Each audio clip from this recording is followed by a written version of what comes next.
ത്തിലൂടെ ഈ രാജ്യത്തിന്റെ സങ്കല്പങ്ങളെ, ഈ രാജ്യത്തിന്റെ പുരോഗമന സ്വപ്നങ്ങളെ തകർത്ത് തരിപ്പണമാക്കുവാൻ നമ്മുടെ വിദ്യാഭ്യാസ വിചക്ഷകന്മാർ ഒരു തരത്തിൽ ചെയ്യുകയാണ്.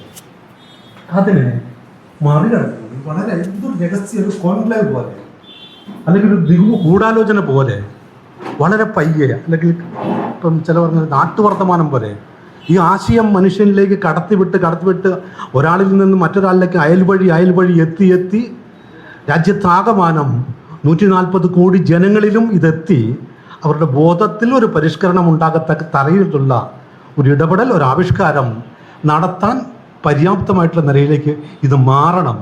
ഒരു 10 വർഷത്തിനുള്ളിലെങ്കിലും അങ്ങനെ മാത്രമേ ഇന്നത്തെ ഈ ഭീകരമായിട്ടുള്ള സാഹചര്യം മാറ്റിയെടുക്കാൻ കഴിയൂ. ശ്രീ ബഹുമാനപ്പെട്ട റജിമോൻ കുട്ടമ്മ സാർ വളരെ വ്യക്തമായി സൂചിപ്പിച്ചു. അദ്ദേഹമാണ് ഈ കാര്യത്തിൽ കേരളത്തിൽ ഈ ഒരു ഭീകരത വ്യക്തമാക്കി കാണിക്കുന്നത്. ഞാനത് അത് കാണാനിടയായി. അതാണ് അദ്ദേഹത്തെ തന്നെ ക്ഷണിക്കുവാനും. അതായത് നമ്മുടെ കാർഷിക മേഖലയുമായി ബന്ധപ്പെട്ട തകർന്ന് തരിപ്പണമായ കർഷകൻ ആത്മഹത്യ ചെയ്യുന്ന നിരക്കിനേക്കാൾ കൂടുതൽ 13,000-ലധികം മിനിഞ്ഞാന്ന് നടന്നിരിക്കുന്നു. 13,000-ലധികം കുട്ടികൾ ആത്മഹത്യ ചെയ്യുന്ന ലെവലിലേക്ക് വിദ്യാഭ്യാസ മേഖല മാറുമ്പോൾ എന്തുകൊണ്ട് ഈ കുട്ടികളുടെ മരണത്തിൻ്റെ കാരണം അന്വേഷിക്കാൻ നമുക്ക് കഴിയുന്നില്ല? എന്തുകൊണ്ട് നമ്മുടെ കോളനികളിൽ, നമ്മുടെ ചേരികളിൽ, നമ്മുടെ സാധാരണക്കാർക്കിടയിൽ നിന്ന 10ാം ക്ലാസ്സോ 11ാം ക്ലാസ്സിലോ തോറ്റ് പരാജയപ്പെട്ട് ക്രിമിനലൈസ് ചെയ്ത് ഗുണ്ടയായി കഞ്ചാവടിച്ച് മയക്കുമരുന്നിനടിമയായി പോലീസിൻ്റെ തല്ലുകൊണ്ട് ഇങ്ങനെ ജീവിതം നരകിക്കുന്ന ഒരു സ്ഥിതിയിലേക്ക് എത്തിക്കുന്ന ഈ വിദ്യാഭ്യാസ നയം ഗുരുതരമാണ്. അതിനെ മറികടക്കുവാൻ നാം ആലോചിച്ചേ മതിയാവും. അതാണ് ഞാൻ പറഞ്ഞത്. സംഘങ്ങൾക്ക് അതീതമായി, വ്യക്തികളുടെ താല്പര്യങ്ങൾക്കപ്പുറത്ത്, നമുക്കാർക്കും ഇത് പത്രത്തിൽ ഫോട്ടോ വരുന്ന വേണ്ടിയല്ല, നമുക്കാരുടെയെങ്കിലും വലിയ നേതാവാകാൻ വേണ്ടിയല്ല, ഇത് വളരെ സീരിയസ് ആയിട്ടുള്ള നമ്മുടെ ശുദ്ധവായുവിനെ പോലെ തന്നെ വിദ്യാഭ്യാസത്തെ കാണുന്നുണ്ട്. ഒരു അഡ്വക്കേറ്റ് അല്ല ജോർജ് സാറൊക്കെ വളരെ ചെറുപ്പം മുതൽ ശാസ്ത്ര സാഹിത്യ പരിഷത്തോടൊപ്പം തന്നെ വളരെ ഗംഭീരമായി പുതിയൊരു വിദ്യാഭ്യാസ സാധ്യത സംവിധാനത്തിന് വേണ്ടിയുള്ള ശ്രമങ്ങൾ ഒരുപാട് നിലയിലുണ്ട്, എങ്ങും എത്തിയിട്ടുള്ളതൊന്നും തന്നെ. പക്ഷേ ഇപ്പോൾ അതിനേക്കാൾ ഉപരിയായി ഉണ്ടായിരുന്ന സാധ്യതകൾ കൂടി നശിപ്പിക്കപ്പെടുന്ന, തകർക്കപ്പെടുന്ന സ്ഥിതിയിലേക്ക് എത്തിയിരിക്കുന്നു. ആ സാഹചര്യത്തെ മറികടക്കാൻ പര്യാപ്തമായിട്ട് നിലയിൽ നമുക്ക് മുമ്പോട്ട് പോകേണ്ടതുണ്ട്. അവിടെയാണ് ആത്മാർത്ഥമായ സാമൂഹിക പ്രതിബദ്ധതയുടെ, ആത്മാർത്ഥമായ സാമൂഹിക പ്രവർത്തനത്തിൻ്റെ, അപ്പോൾ ആത്മാർത്ഥമായ ഒരു മനുഷ്യ വിഭവശേഷി, അല്ലെങ്കിൽ മനുഷ്യൻ്റെ അധ്വാനശേഷി, ആശയശേഷിയെ കെട്ടഴിച്ച് വിടേണ്ടത് എന്നത് നമ്മൾ ഓരോരുത്തരും സ്വീകരിച്ചുകൊണ്ട് ഞാൻ ഈ യോഗത്തിൻ്റെ മറ്റു കാര്യങ്ങളിലേക്ക് കിടക്കുകയാണ്.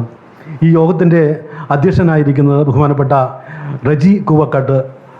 അദ്ദേഹം സാമൂഹിക പ്രവർത്തനം, പ്രത്യേകിച്ച് മർദ്ദിത സമൂഹങ്ങൾക്കിടയിൽ അവരെ സംഘടിക്കുന്ന അവരുടെ ആവശ്യങ്ങൾക്ക് വേണ്ടിയിട്ട് ലക്ഷക്കണക്കിന് രൂപ മുടക്കി വർക്ക് ചെയ്ത ആളുകളാണ് KP രാജു സാറും റജി കൂവക്കാട്ട് സാറും ഒക്കെ. അപ്പം അതുപോലെ തന്നെ ആളുകളെ സംഘടിപ്പിക്കാൻ ഇന്നും അദ്ദേഹത്തിൻ്റെ കൂടെ 10,000-10,000 പേരൊക്കെ ഇടുക്കി ജില്ലയിൽ കൂട്ടുന്നതിന് അദ്ദേഹത്തിന് യാതൊരു ബുദ്ധിമുട്ടുമില്ല. അത്രമാത്രം ജനങ്ങൾക്ക്, അത് KP രാജു സാറിനും ആ ജനങ്ങൾക്കിടയിൽ സ്വാധീനമുള്ള അദ്ദേഹത്തെ തന്നെ ഇതിൻ്റെ അധ്യക്ഷനാക്കുന്നതിൻ്റെ ഒരു കാരണം ഈ ഒരു സന്ദേശം നമ്മുടെ കിഴക്കൻ മേഖല, അല്ലെങ്കിൽ കേരളത്തിൻ്റെ പശ്ചിമഘട്ട മേഖല നന്നായി ഈ ഒരു ആശയം പ്രതിപാദിക്കപ്പെട്ടു പോകാനുള്ളൊരു സാധ്യത, ഒരു മാനസികമായ തീരുമാനം അദ്ദേഹം എടുത്തിട്ടുണ്ട്. ഈ യോഗത്തിൻ്റെ ഈ സമ്മേളനത്തിൻ്റെ അധ്യക്ഷനായിട്ട് ആയിരിക്കുന്ന ബഹുമാനപ്പെട്ട ആദരണീയനായ റജി കൂവക്കാട്ട് അവരെ ഞാൻ സ്വാഗതം ചെയ്യുന്നു. പിന്നെ നമ്മുടെ ഡോക്ടർ പ്രൊഫസർ AK രാമകൃഷ്ണൻ സാറിനെ എനിക്ക് വളരെ 30-38 കൊല്ലമായിട്ട് അറിയാവുന്ന ഒരാളാണ്. അദ്ദേഹത്തിൻ്റെ ഒരു സംഭാവന എന്ന് പറഞ്ഞാൽ അദ്ദേഹത്തിൻ്റെ സംഭാവനകൾ ഏറ്റവും കൂടുതൽ ഈ സാധാരണ മനുഷ്യൻ്റെ രാഷ്ട്രീയമായ ഇച്ഛാശക്തി, വിദ്യാഭ്യാസമായ ഇച്ഛാശക്തി, അതുപോലെ തന്നെ സാധാരണക്കാരൻ്റെ കാര്യങ്ങൾ ഈ സമൂഹത്തിൽ പ്രതിഫലിക്കുന്നതിന് വേണ്ടിയിട്ട്, അത് സാധാരണക്കാരുടെ എല്ലാ തരത്തിലുള്ള ബൗദ്ധിക ഡെവലപ്മെൻറ്റിന് വേണ്ടിയിട്ടും ഒരുപാട് കാര്യങ്ങൾ യാതൊരുവിധ പ്രതിഫലമില്ലാതെ ഇന്ന് ഒരു വണ്ടി ഇല്ലാത്ത ഒരാളാണ് രാമകൃഷ്ണൻ സാറ്. അതുപോലെ അത്രമാത്രം ഞാൻ പറയുന്നത്, അത്രമാത്രം അദ്ദേഹത്തിൻ്റെ ജീവിതം ഈ സാധാരണ മനുഷ്യന് വേണ്ടി മാറ്റിവെക്കപ്പെട്ട PC സുനിലിനെ പോലുള്ള ആൾക്ക് അത് എന്നേക്കാൾ നന്നായിട്ട് അറിയാവുന്നതാണ്. അപ്പം ബിജുവിനറിയാം. അപ്പം അത്തരം ഒരാൾ, അതും ഈ മേഖലയിൽ ജവഹർലാൽ നെഹ്റു യൂണിവേഴ്സിറ്റിയിലെ ഒരു ഡിപ്പാർട്ട്മെൻറ്റിൻ്റെ ആ കോളേജിലെ ഒരു പ്രൊഫസർ, ലോകം മുഴുവൻ അറിയപ്പെടുന്ന ആ വിദ്യാഭ്യാസ വിചക്ഷകൻ ഈ സെമിനാറിൽ, ഈ ശുഷ്കമായ സദസ്സിൽ വിഷയം അവതരിപ്പിക്കാൻ, ഉദ്ഘാടനം ചെയ്യാൻ നമുക്ക് മുമ്പിൽ എത്തുന്നു എന്നത് ആശ്ചര്യമാണ്, അത്ഭുതകരമാണ്. നമുക്കതിൽ അഭിമാനിക്കാം. അദ്ദേഹത്തിനെ ഈ വേദിയിലേക്ക് ഞാൻ സ്വാഗതം ചെയ്യുന്നു. ഇനി റെജിമോൻ കുട്ടപ്പൻ സാറ്, അദ്ദേഹം ഞാൻ പറഞ്ഞു ഈ അടുത്ത കാലത്തു നിന്നുള്ള യുവാക്കൾക്കിടെ ഞാൻ ഒരു പ്രാവശ്യം അദ്ദേഹത്തെ തിരുവനന്തപുരത്ത് പോയി ക്ഷയിക്കാൻ ചെയ്തപ്പോൾ അദ്ദേഹം ഞാൻ പിടികിട്ടിയില്ല. അപ്പം ഞാൻ കൂടുതൽ പരിചയപ്പെടാൻ വിടുന്നില്ല, തിരക്കായിരുന്നു. വളരെ പെട്ടെന്ന് പിന്മാറി. പിന്നെ അദ്ദേഹത്തെ ഫോളോ ചെയ്തപ്പോഴാണ് അദ്ദേഹത്തിൻ്റെ മനസ്സിലിരിക്കുന്ന, അദ്ദേഹത്തെ തലയ്ക്കകത്തിരിക്കുന്ന കാര്യങ്ങൾ ഒരുപാട് മഹത്തായ കാര്യങ്ങളാണെന്ന് തിരിച്ചറിഞ്ഞുകൊണ്ടാണ് റെജിമോൻ കുട്ടപ്പൻ സാറിനെ അദ്ദേഹം അംബേദ്കറുടെ തൊഴിൽ സംബന്ധമായ നിയമങ്ങളുമായി ബന്ധപ്പെട്ടുള്ള ഒരു പുസ്തകം കൂടെ രചിച്ചിട്ടുണ്ട്. അത്തരത്തിൽ നിരവധി കാര്യങ്ങൾ, സാഹിത്യ രചനാ കാര്യങ്ങളിലൊക്കെ വലിയ പാണ്ഡിത്യമുള്ള കഴിവുള്ള അദ്ദേഹം നമുക്ക് കിട്ടിയത് വളരെ മെച്ചപ്പെട്ട, അല്ലെങ്കിൽ ഞാനൊന്ന് വിളിച്ച ഒരു സാധാരണക്കാരൻ, അപരിചിതനായ ഒരു സാധാരണക്കാരൻ വിളിക്കുമ്പോഴേ റെജിമോൻ കുട്ടപ്പൻ സാർ ഓക്കെ പറയുകയാണ് ഈ വിഷയം ആകുന്നു കാണുമ്പോൾ. അതാണ് അതിൻ്റെ ഏറ്റവും വലിയ മാഹാത്മ്യം. അദ്ദേഹത്തിന് വലിപ്പ ചെറുപ്പങ്ങൾക്ക് അതീതമായിട്ട് മനുഷ്യനോട് ഇടപഴകുവാനും മനുഷ്യനോടൊപ്പം നിൽക്കുവാനും കഴിയുന്നതായിട്ടുള്ള അദ്ദേഹത്തെ ഈ യോഗത്തിൻ്റെ വിഷയാവതാരമായിട്ട് ഞാൻ സ്വാഗതം ചെയ്യുന്നു.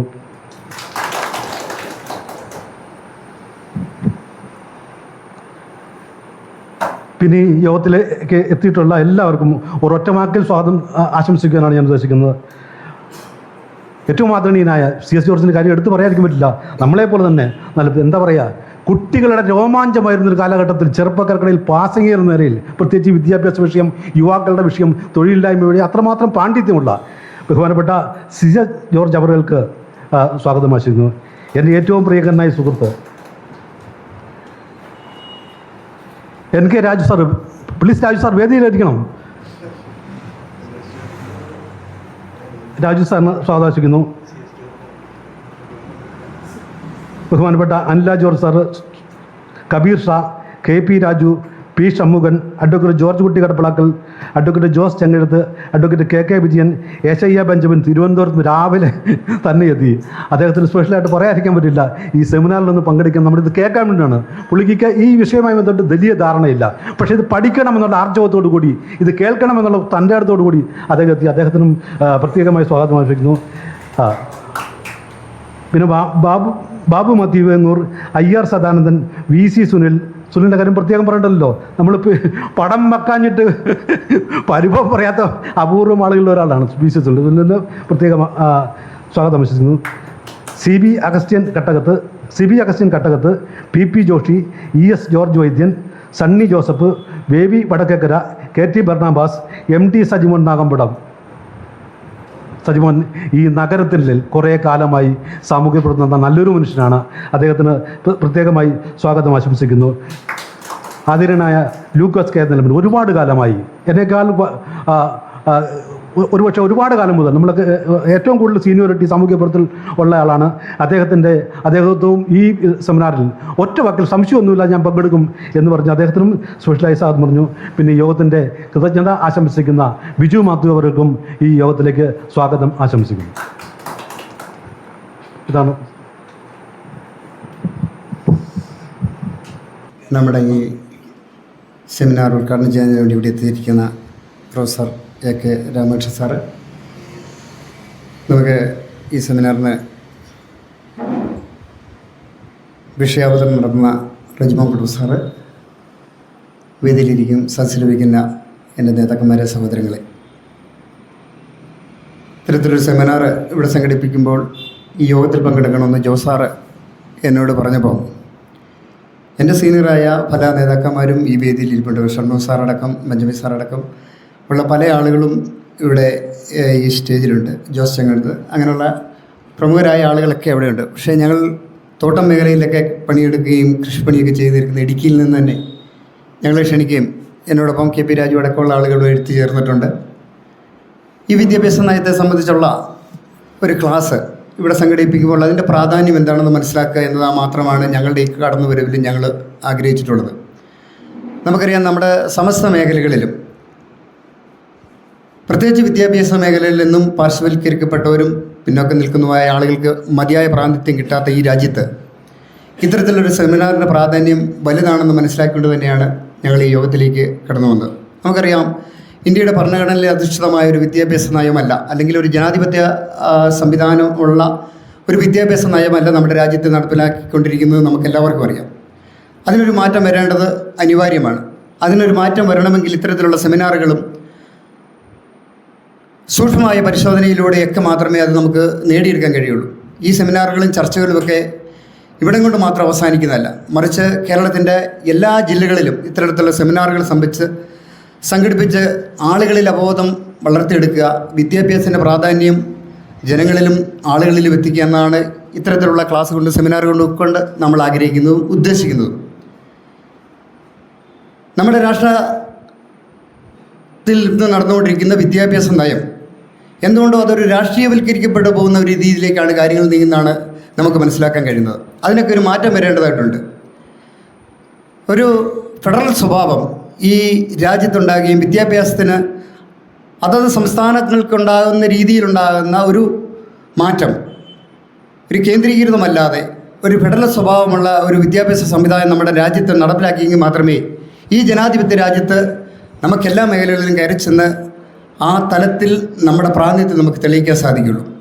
നമുക്കറിയാം, ഇതിനെക്കുറിച്ച് വിശദമായി പറയുന്നതിന് വേണ്ടി നമ്മുടെ റെജിമൻ കുടുംബ സാർ അടക്കമുള്ള ആളുകൾ എത്തിച്ചേർന്നിട്ടുള്ളതിനാൽ ഞാൻ ആ വിഷയത്തിലേക്കൊന്നും കടക്കുന്നില്ല. നമ്മളെ ഈ യോഗം പരമാവധി വിജയിപ്പിക്കുന്നതിന് വേണ്ടി നമ്മളെ എല്ലാ ആളുകൾക്കും മെസ്സേജുകളും കാര്യങ്ങളും ഒക്കെ ചെയ്തിട്ടുള്ളതാണെങ്കിലും നമ്മുടെ പ്രാസംഗികൻ പറഞ്ഞ സാഹിത്യ പ്രാസംഗൻ പറഞ്ഞ പോലെ വിദ്യാഭ്യാസം എന്ന ഒരു വിഷയമായതുകൊണ്ടാണോ ആളുകളുടെ പങ്കാളിത്തം കുറഞ്ഞതെന്ന് തോന്നുന്നു. എങ്കിലും അതിൽ നമുക്ക് ഭാരപ്പെടാനൊന്നുമില്ല. നമ്മൾ കേരളത്തിൻ്റെ എല്ലാ ജില്ലകളിലും ഈ സംഘടനയുടെയൊക്കെ പേരിൽ നമ്മൾ ഇത്തരത്തിലുള്ള വിദ്യാഭ്യാസ സെമിനാറുകൾ ഈ കാലഘട്ടത്തിൽ മാറേണ്ട വിദ്യാഭ്യാസ നയത്തെക്കുറിച്ച് ശക്തമായി പ്രതിപാദിച്ചുകൊണ്ട് നമ്മൾ മുമ്പോട്ട് പോവുക തന്നെ ചെയ്യുമെന്ന് മാത്രം ഓർപ്പിച്ചുകൊണ്ട് നമ്മുടെ ഈ സെമിനാർ ഉദ്ഘാടനം ചെയ്യുന്നതിന് വേണ്ടി പ്രൊഫസർ MK രാമകൃഷ്ണൻ സാറിനെ വളരെ ആദരവോടെ ക്ഷണിച്ചുകൊണ്ടുന്നു. നന്ദി, നമസ്കാരം. ബഹുമാന്യനായ അധ്യക്ഷൻ, ഇവിടെ വിഷയാവതരണത്തിനായി എത്തിയിട്ടുള്ള റെജിമോൻ, എൻ്റെ പ്രിയ സുഹൃത്ത് VD ജോസ്, ഇവിടെ പ്രാസംഗികരായിട്ടും ഈ സമ്മേളനം ശ്രവിക്കുവാനായിട്ടും വന്നിട്ടുള്ള സുഹൃത്തുക്കളെ, ഒരു ഏറ്റവും പ്രധാനപ്പെട്ട ഒരു വിഷയത്തെക്കുറിച്ചുള്ള ചർച്ചയാണിത് എന്ന് സ്വാഗത പ്രഭാഷകൻ പറഞ്ഞത് അടിവരയിട്ട് പറയാനാണ് ഉദ്ദേശിക്കുന്നത്. അതിലുള്ള ഏറ്റവും പ്രധാനപ്പെട്ട ഒരു സംഗതി, വിദ്യാഭ്യാസം നമ്മുടെ സാമൂഹ്യ പ്രവർത്തനത്തിൻ്റെ ഏറ്റവും കാതലായിട്ടുള്ള ഒരു വശമായി കാര്യമായി കടന്നു വരുന്നില്ല എന്നുള്ളൊരു വേദനയിൽ നിന്നാണ് ഇത്തരം സമ്മേളനങ്ങൾ ഉരുത്തിരിഞ്ഞു വരുന്നത് എന്നുള്ളതാണ് യാഥാർത്ഥ്യം. ഇന്ത്യയിലെ വിദ്യാഭ്യാസ സമ്പ്രദായത്തിന് ഇത്രയും കാര്യമായിട്ടുള്ള പരിക്ക് പറ്റിയിട്ടുള്ള ഒരു സമയം വേറെ ഇല്ല എന്ന് തന്നെ പറയാം. അതിലൊരു മുഖ്യമായിട്ടുള്ള വശത്തെ അധ്യക്ഷൻ തൊടുകയുണ്ടായി, അത് ഫെഡറലിസം ആണ്. നിങ്ങൾക്കറിയാം, വിദ്യാഭ്യാസം ഈ നമ്മുടെ ഭരണക്രമത്തിൻ്റെ കൺകറൻറ്റ് ലിസ്റ്റിലാണ് വരുന്നത്. കേന്ദ്രത്തിനും സംസ്ഥാനത്തിനും ഒരുപോലെ പ്രാധാന്യമുള്ള ഒരു രംഗമാണ് വിദ്യാഭ്യാസ രംഗം. ഇന്ന് ഇന്ത്യയിലെ സംസ്ഥാനങ്ങൾക്ക് നമ്മുടേതടക്കം കാര്യമായി ഒന്നും കോൺട്രിബ്യൂട്ട് ചെയ്യാൻ പറ്റാത്ത വിധത്തിൽ അമിതമായ കേന്ദ്രീകരണം നടത്തിയിട്ടുള്ള ഒരു സന്ദർഭമാണിത്. അതുകൊണ്ട് തന്നെ കേരളത്തിൻ്റെ ഒരു വിദ്യാഭ്യാസ രീതി നമുക്ക് വേണം എന്ന് വിചാരിച്ചു കഴിഞ്ഞാൽ അത് അസാധ്യമാകും വിധത്തിലേക്ക് കാര്യങ്ങൾ പോയിട്ടുണ്ട്. അതിൻ്റെ ഏറ്റവും അവസാനത്തെ ഒരു തലമാണ് ഈ പുതിയ വിദ്യാഭ്യാസ നയമൊക്കെ 2020 പക്ഷെ കുറേ കാലമായി നടന്നുകൊണ്ടിരിക്കുന്ന ഒരു പ്രക്രിയയാണിത്. എനിക്ക് കൂടുതൽ പറയാൻ സാധിക്കുക ഉന്നത വിദ്യാഭ്യാസ മേഖലയെക്കുറിച്ചാണ്. ആ ഒരു മേഖലയിൽ കഴിഞ്ഞ ഒരു 4 പതിറ്റാണ്ട് വർക്ക് ചെയ്തിട്ടുള്ള ഒരാളെന്നുള്ള നിലക്ക് അതിലെ ചില അനുഭവങ്ങളുമൊക്കെ പറയാൻ സാധിക്കും. ഇന്നിപ്പോൾ ഈ മഹാത്മാഗാന്ധി യൂണിവേഴ്സിറ്റിയിൽ ഒരു അധ്യാപകനെ നിയമിക്കണമെങ്കിൽ ഈ യൂണിവേഴ്സിറ്റിയോ കേരള ഗവൺമെൻറ്റോ തീരുമാനിച്ചാൽ അത് പൂർണ്ണമായി വിജയിക്കണമെന്നില്ല. ആ ഒരു കേന്ദ്ര ഗവൺമെൻറ് വിചാരിക്കുന്ന മാതിരി നടക്കാൻ ഉള്ള എല്ലാ ചിട്ടവട്ടങ്ങളും ഒരുക്കിയിട്ടുണ്ട്. വൈസ് ചാൻസലറെ നിയമിക്കുന്നത്, അതിനുള്ള സമിതി, ഈ പുതിയ വിദ്യാഭ്യാസ പദ്ധതിയും അതിനുശേഷമുള്ള നടപടിക്രമങ്ങളുടെയും ഒക്കെ ഭാഗമായി ഒരു വൈസ് ചാൻസലർ നിയമിക്കണമെങ്കിൽ അതിൻ്റെ ഉത്തരവാദിത്വം നേരത്തെ അതത് യൂണിവേഴ്സിറ്റിയിൽ നിന്നുള്ള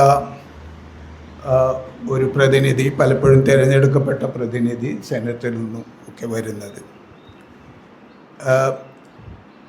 ഗവൺമെൻറ്റിൻ്റെ പ്രതിനിധി, സംസ്ഥാന ഗവൺമെൻറ്റിൻ്റെ,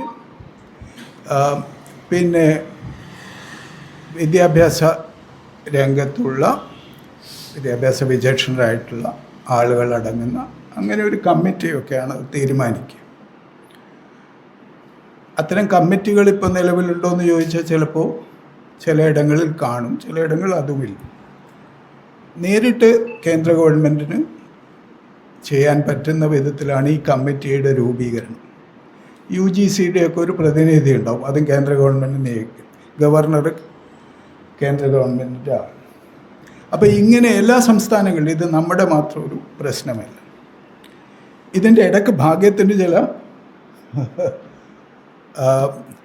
നല്ല മനുഷ്യരെ, സാമൂഹ്യ ബോധമുള്ളവരെ, പിന്നെ സമൂഹത്തിലെ പിന്നോക്കം നിൽക്കുന്ന ജനങ്ങളെ പ്രതിനിധാനം ചെയ്യുന്നവരെയൊക്കെ കിട്ടിയെന്നിരിക്കും.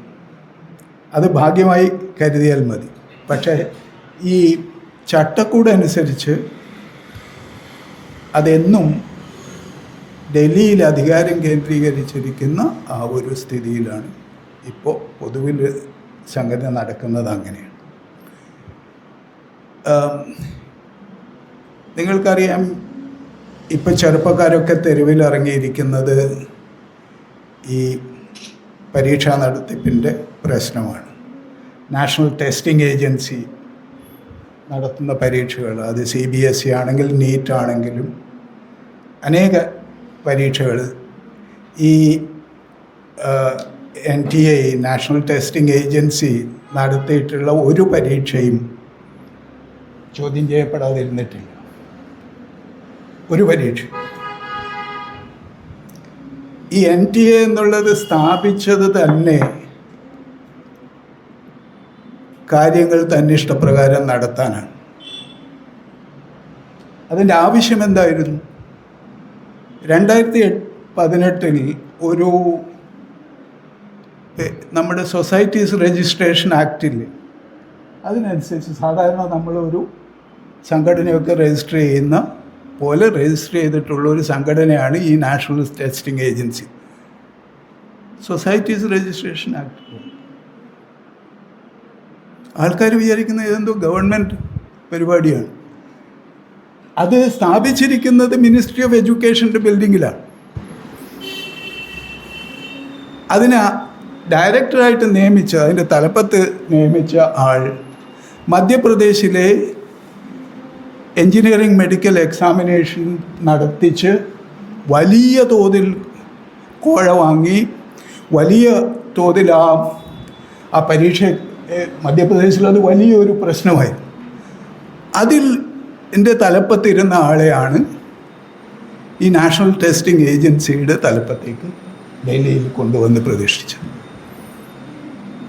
അപ്പോൾ എന്തിനാണ് കൊണ്ടുവന്നതെന്നുള്ളത് വളരെ വ്യക്തമാണ്. ഞാൻ ജവഹർലാൽ നെഹ്റു യൂണിവേഴ്സിറ്റിയിൽ പഠിപ്പിക്കുകയായിരുന്നു, കുറേ കാലമായി പഠിപ്പിക്കും. ജവഹർലാൽ നെഹ്റു യൂണിവേഴ്സിറ്റിയുടെ അഡ്മിഷൻ ടെസ്റ്റ് നടത്തുന്നത് യൂണിവേഴ്സിറ്റി തന്നെയാണ്. അങ്ങനെയായിരുന്നു. ഞാൻ തന്നെ ജവഹർലാൽ നെഹ്റു യൂണിവേഴ്സിറ്റിയുടെ പരീക്ഷ നടത്താൻ ഇന്ത്യയിൽ അങ്ങോളം ഇങ്ങോളം അതിന് സെൻറ്ററുകളുണ്ട്. ഇവിടെ തിരുവനന്തപുരത്ത്, നേരത്തെ കോഴിക്കോടും ഉണ്ടായിരുന്നു. ഇന്ത്യയിൽ മാത്രമല്ല നേപ്പാൾ കാഠ്മണ്ഡുവിലും ഒക്കെ അതിന് സെൻറ്ററുണ്ട്.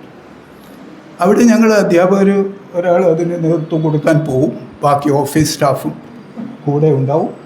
പരീക്ഷാ കടലാസുകളും OMR ഷീറ്റാണെങ്കിൽ അതും എല്ലാ സാമഗ്രികളുമായി ഞങ്ങൾ 2 ദിവസം മുമ്പ് ഡൽഹിയിൽ നിന്ന് പുറപ്പെട്ട സ്ഥലത്തെത്തി പരീക്ഷ നടത്തി പോവും. 5 പൈസ ഇതിന് യൂണിവേഴ്സിറ്റിക്ക് ചിലവില്ല. യൂണിവേഴ്സിറ്റി സ്റ്റാഫായിട്ട് ഞങ്ങൾ തന്നെയാണ് അത് പരീക്ഷ നടത്തുന്നത്. അതിന് ഒരു PhD അഡ്മിഷന് വേണ്ടി അവരോട് ചോദിക്കേണ്ടത് ചോദ്യങ്ങൾ എന്താണെന്നുള്ളത് യൂണിവേഴ്സിറ്റിയിലെ അധ്യാപകരാണ് തീരുമാനിക്കുന്നത്. ഈ പരീക്ഷ നടത്തിപ്പ് ഈ NTA എന്ന് പറഞ്ഞ സ്ഥാപനത്തിനെ ഏൽപ്പിക്കുകയാണ് ചെയ്യുന്നത്. ഒരു സുപ്രഭാതത്തിൽ ആരോടും ഒരു ചോദ്യവുമില്ല. വളരെ സുഗമമായി ജവഹർലാൽ നെഹ്റു യൂണിവേഴ്സിറ്റി 1960കളുടെ അവസാനം തുടങ്ങിയതിന് ശേഷം ഇന്ന് വരെ, ഈ കഴിഞ്ഞ ഏതാനും വർഷങ്ങൾക്ക് മുമ്പ് വരെ സുഗമമായി നടത്തിക്കൊണ്ടിരുന്ന ഒരു പരീക്ഷ, യൂണിവേഴ്സിറ്റിക്ക് ഒരു ബാധ്യതയുമില്ലാതെ നടത്തിക്കൊണ്ടിരുന്ന ഒരു പരീക്ഷ ആരോടും ചോദിക്കാതെ, അധ്യാപക സമൂഹത്തിൽ ഈ പരീക്ഷ നടത്തിക്കുന്നവരെ ഒന്നും ചോദിക്കാതെ ഈ നാഷണൽ ടെസ്റ്റിംഗ് ഏജൻസി എന്ന് പറഞ്ഞ് പുതുതായി സ്ഥാപിച്ച ഇതിലേക്ക് അവരിനി പരീക്ഷ നടത്തിക്കൊള്ളും. ആരാ തീരുമാനിക്കുന്നു? അവർക്കിതിൽ എന്ത് എക്സ്പെർട്ടൈസാണുള്ളത്? അതങ്ങ് ഏൽപ്പിക്കുകയാണ് വൈസ് ചാൻസലർ. അന്ന് ഉണ്ടായിരുന്ന vice chancellor doctor Jagadish Kumar. അദ്ദേഹം JNUവിൻ്റെ വൈസ് ചാൻസലർഷിപ്പ് കഴിഞ്ഞ് പിന്നെ യൂണിവേഴ്സിറ്റി ഗ്രാൻറ്റ്സ് കമ്മീഷൻ്റെ അധിപനായി പോവുകയും ചെയ്തു എന്ന് നിങ്ങൾക്കറിയാം. അപ്പോൾ ഞങ്ങൾ അധ്യാപകരും വിദ്യാർത്ഥികളുമൊക്കെ ഇതിൻ്റെ പേരിൽ അനേക സമരങ്ങൾ നടത്തിയിട്ടുണ്ട്. ഇത് ചെയ്യരുത്, ഇത് മാനിപ്പുലേഷന് വേണ്ടി ചെയ്യുന്ന ഒരു ഏർപ്പാടാണ്. ഈ NTA എന്ന് പറഞ്ഞ സ്ഥാപനത്തിൻ്റെ അതിൻ്റെ സ്ഥാപന ഉദ്ദേശങ്ങൾ തൊട്ട് ഈ പ്രശ്നങ്ങൾ മുഴുവൻ, അതിൻ്റെ രേഖകൾ, ഈ സൊസൈറ്റി രജിസ്ട്രേഷൻ ഇത് വെച്ച് രജിസ്റ്റർ ചെയ്ത ഇതിൻ്റെ സ്ഥിതി, ഇതൊരു സർക്കാർ സ്ഥാപനമല്ല എന്നുള്ള കാര്യം, ഇതൊക്കെ ജനങ്ങളുടെ മുമ്പിൽ വെളിച്ചത്ത് കൊണ്ടുവരാൻ പത്രസമ്മേളനങ്ങൾ നടത്തുകയും ചെയ്യാവുന്ന കാര്യങ്ങളൊക്കെ ചെയ്യുകയും ചെയ്തിട്ടുണ്ട്. ഇപ്പോഴാണ് ജനങ്ങൾക്ക് കൂടുതൽ ബോധ്യപ്പെടുന്നത് ഇതിൻ്റെ ഭീകരത എന്ന് പറയുന്നത്. കാരണം കുട്ടികൾ ലക്ഷക്കണക്കിന് വിദ്യാർത്ഥികളാണ് അല്ലേ CBSE നീറ്റ് എക്സാമൊക്കെ എത്ര കാലം പഠിച്ചിട്ടാണ് പിള്ളേർ ഇനി വീണ്ടും ഇതൊക്കെ എഴുതുക എന്നൊക്കെ പറയും. ഇത്രയും വലിയ അഴിമതി നടത്താൻ വേണ്ടിയുള്ള സജ്ജീകരണങ്ങൾ ഒരുക്കുക എന്നുള്ളതാണ് ഈ കാലം കൊണ്ട് ചെയ്തു വന്നിട്ടുള്ളത്. ഇതിലൊക്കെ ജനങ്ങൾ വിശ്വസിക്കുക എന്നുള്ളത് പ്രയാസമുള്ള ഒരു കാര്യമാണ്. സാധാരണ മനുഷ്യർ ഇതിനെക്കുറിച്ച് മനസ്സിലാക്കാത്ത മനുഷ്യർ ഇതിലൊക്കെ വിശ്വസിക്കുന്നു എന്നുള്ളതാണ്. എന്നെപ്പോലുള്ള ഒരാൾക്ക് ഇതിൻ്റെ തുടക്കം തൊട്ട് അതിൽ യാതൊരു വിശ്വാസവും. ഇത് മറ്റ് പല ഇപ്പോൾ UGC നടത്തിക്കൊണ്ടിരുന്നു, എല്ലാ യൂണിവേഴ്സിറ്റികളും അവരുടെ പരീക്ഷ നടത്തിക്കൊണ്ടിരുന്നു. അതൊക്കെ ഇവരെ ഏറ്റെടുക്കേണ്ടുന്ന കാര്യമുണ്ട്. എന്നിട്ട് എന്താണ് ചെയ്യുന്നത്? ഇപ്പോൾ പോസ്റ്റ് ഗ്രാജുവേഷനും പ്രത്യേകിച്ച് PhDക്കൊക്കെ അഡ്മിഷന് വേണ്ടി ഈ NTA നടത്തുന്ന പരീക്ഷയ്ക്ക് ചോദ്യം ഇടാൻ വേണ്ടി അധ്യാപകരോട് ആവശ്യപ്പെട്ടു. അവരെ വിളിച്ചു കൊണ്ടുപോയി ചോദ്യമിടി. എന്ത് തരം ചോദ്യങ്ങളാണ് ചോദിക്കുന്നത്? തമാശയാണ്. ഇത് അകത്തുനിന്നുള്ള അറിവായതുകൊണ്ടാണ് ഞാൻ പറയുന്നത്. ഒരു PhDക്കാരോട് ഈ 3-4 ഇത് ചോദിച്ച് നമ്മുടെ മൾട്ടിപ്പിൾ ചോയ്സ് ക്വസ്റ്റ്യൻ അങ്ങേടും അതിൽ ടിക്ക് ചെയ്യും. അതിലൊരാൾക്ക് PhD ചെയ്യാനുള്ള യോഗ്യതയുണ്ടോ എന്ന് എങ്ങനെയാണ് അറിയുന്നത്? നേരത്തെ JNU എക്സാം നടത്തിക്കൊണ്ടിരുന്നപ്പോൾ അവരോട് എഴുതാൻ പറയും കാര്യമായിട്ട്, ലോജിക്കലായിട്ട് ഒരു കാര്യം എഴുതാനുള്ള ശേഷിയുണ്ടോ, വിഷയങ്ങളിൽ ധാരണയുണ്ടോ എന്നൊക്കെ ഉള്ളത് പരിശോധിക്കാൻ സാധിക്കും. ഇതിലൊന്നും പരിശോധിക്കാൻ ഞാൻ തന്നെ വ്യക്തിപരമായി ഇങ്ങനെ ഒരു ഏർപ്പാടിൽ ഞാൻ പങ്കെടുക്കില്ല എന്ന് പറഞ്ഞ് ഞങ്ങളുടെ തന്നെ ഡിപ്പാർട്ട്മെൻറ്റ് മീറ്റിങ്ങിൽ എഴുതി എൻ്റെ ഡിസൈൻ നോട്ട് എഴുതി വെച്ച ഒരാളാണ്. അതാദ്യം തൊട്ടേ ഇതെങ്ങോട്ടാണ് പോകുന്നത് എന്നുള്ളത് വളരെ വ്യക്തമായും മനസ്സിലായതുകൊണ്ട് ചെയ്യുന്ന ഏർപ്പാടാണ്. അപ്പോൾ ഇതൊരു ഉദാഹരണം മാത്രമാണ് എങ്ങനെ ഈ ടെസ്റ്റിംഗ് ഏജൻസിയും ഇതൊക്കെ. ഈ ടെസ്റ്റിംഗ് ഏജൻസി എന്താണ് ചെയ്യുന്നത്? മിനിസ്ട്രി ഓഫ് എഡ്യൂക്കേഷനും അതിൻ്റെ ആൾക്കാർക്കും ഈ ടെസ്റ്റിംഗ് ഏജൻസിക്കും ഒക്കെ ഇന്ത്യയിലെ വിദ്യാഭ്യാസ രംഗത്ത് ആര് കടന്നു വരണം, ഏത് വിഭാഗത്തിലുള്ള കുട്ടികൾ കടന്നു വരണം, ആര് വന്നുകൂടാ എന്ന് തീരുമാനിക്കാനുള്ള അവകാശം അവർ പിടിച്ചു വാങ്ങിയിരിക്കുകയാണ്. അവർക്കതിനുള്ള ഭരണഘടനാപരമായിട്ടുള്ള അവകാശമില്ല. സംസ്ഥാനങ്ങൾക്ക് കൂടി അധികാരമുള്ളൊരു മേഖലയാണിത്. സംസ്ഥാനങ്ങൾ ഇപ്പോഴൊരു പ്രശ്നമേ അല്ല ഇതിലൊന്നും. നിങ്ങളിതനുസരിച്ചു. ഇപ്പോൾ ജവഹർലാൽ നെഹ്റു യൂണിവേഴ്സിറ്റിയിലെ അധ്യാപകരൊക്കെ എതിർപ്പ്, ഈ പരീക്ഷ ഈ NTA മാറ്റുന്നതിന് എതിർപ്പുണ്ടായപ്പോൾ കേന്ദ്ര ഗവൺമെൻറ് പറഞ്ഞ, മിനിസ്ട്രി ഓഫ് എഡ്യൂക്കേഷൻ പറഞ്ഞത്, ഇത് സ്വീകരിച്ചില്ലെങ്കിൽ നിങ്ങൾക്ക് നൽകുന്ന എല്ലാ സാമ്പത്തിക സഹായവും നിർത്തിവെക്കും. യൂണിവേഴ്സിറ്റി ഇന്ന് വരെ ഈ പരീക്ഷാ നടത്തിപ്പിൽ ജവഹർലാൽ നെഹ്റു യൂണിവേഴ്സിറ്റി പോലുള്ള യൂണിവേഴ്സിറ്റിയിൽ ഉണ്ടായിട്ടുള്ള പ്രശ്നം എന്താണ്?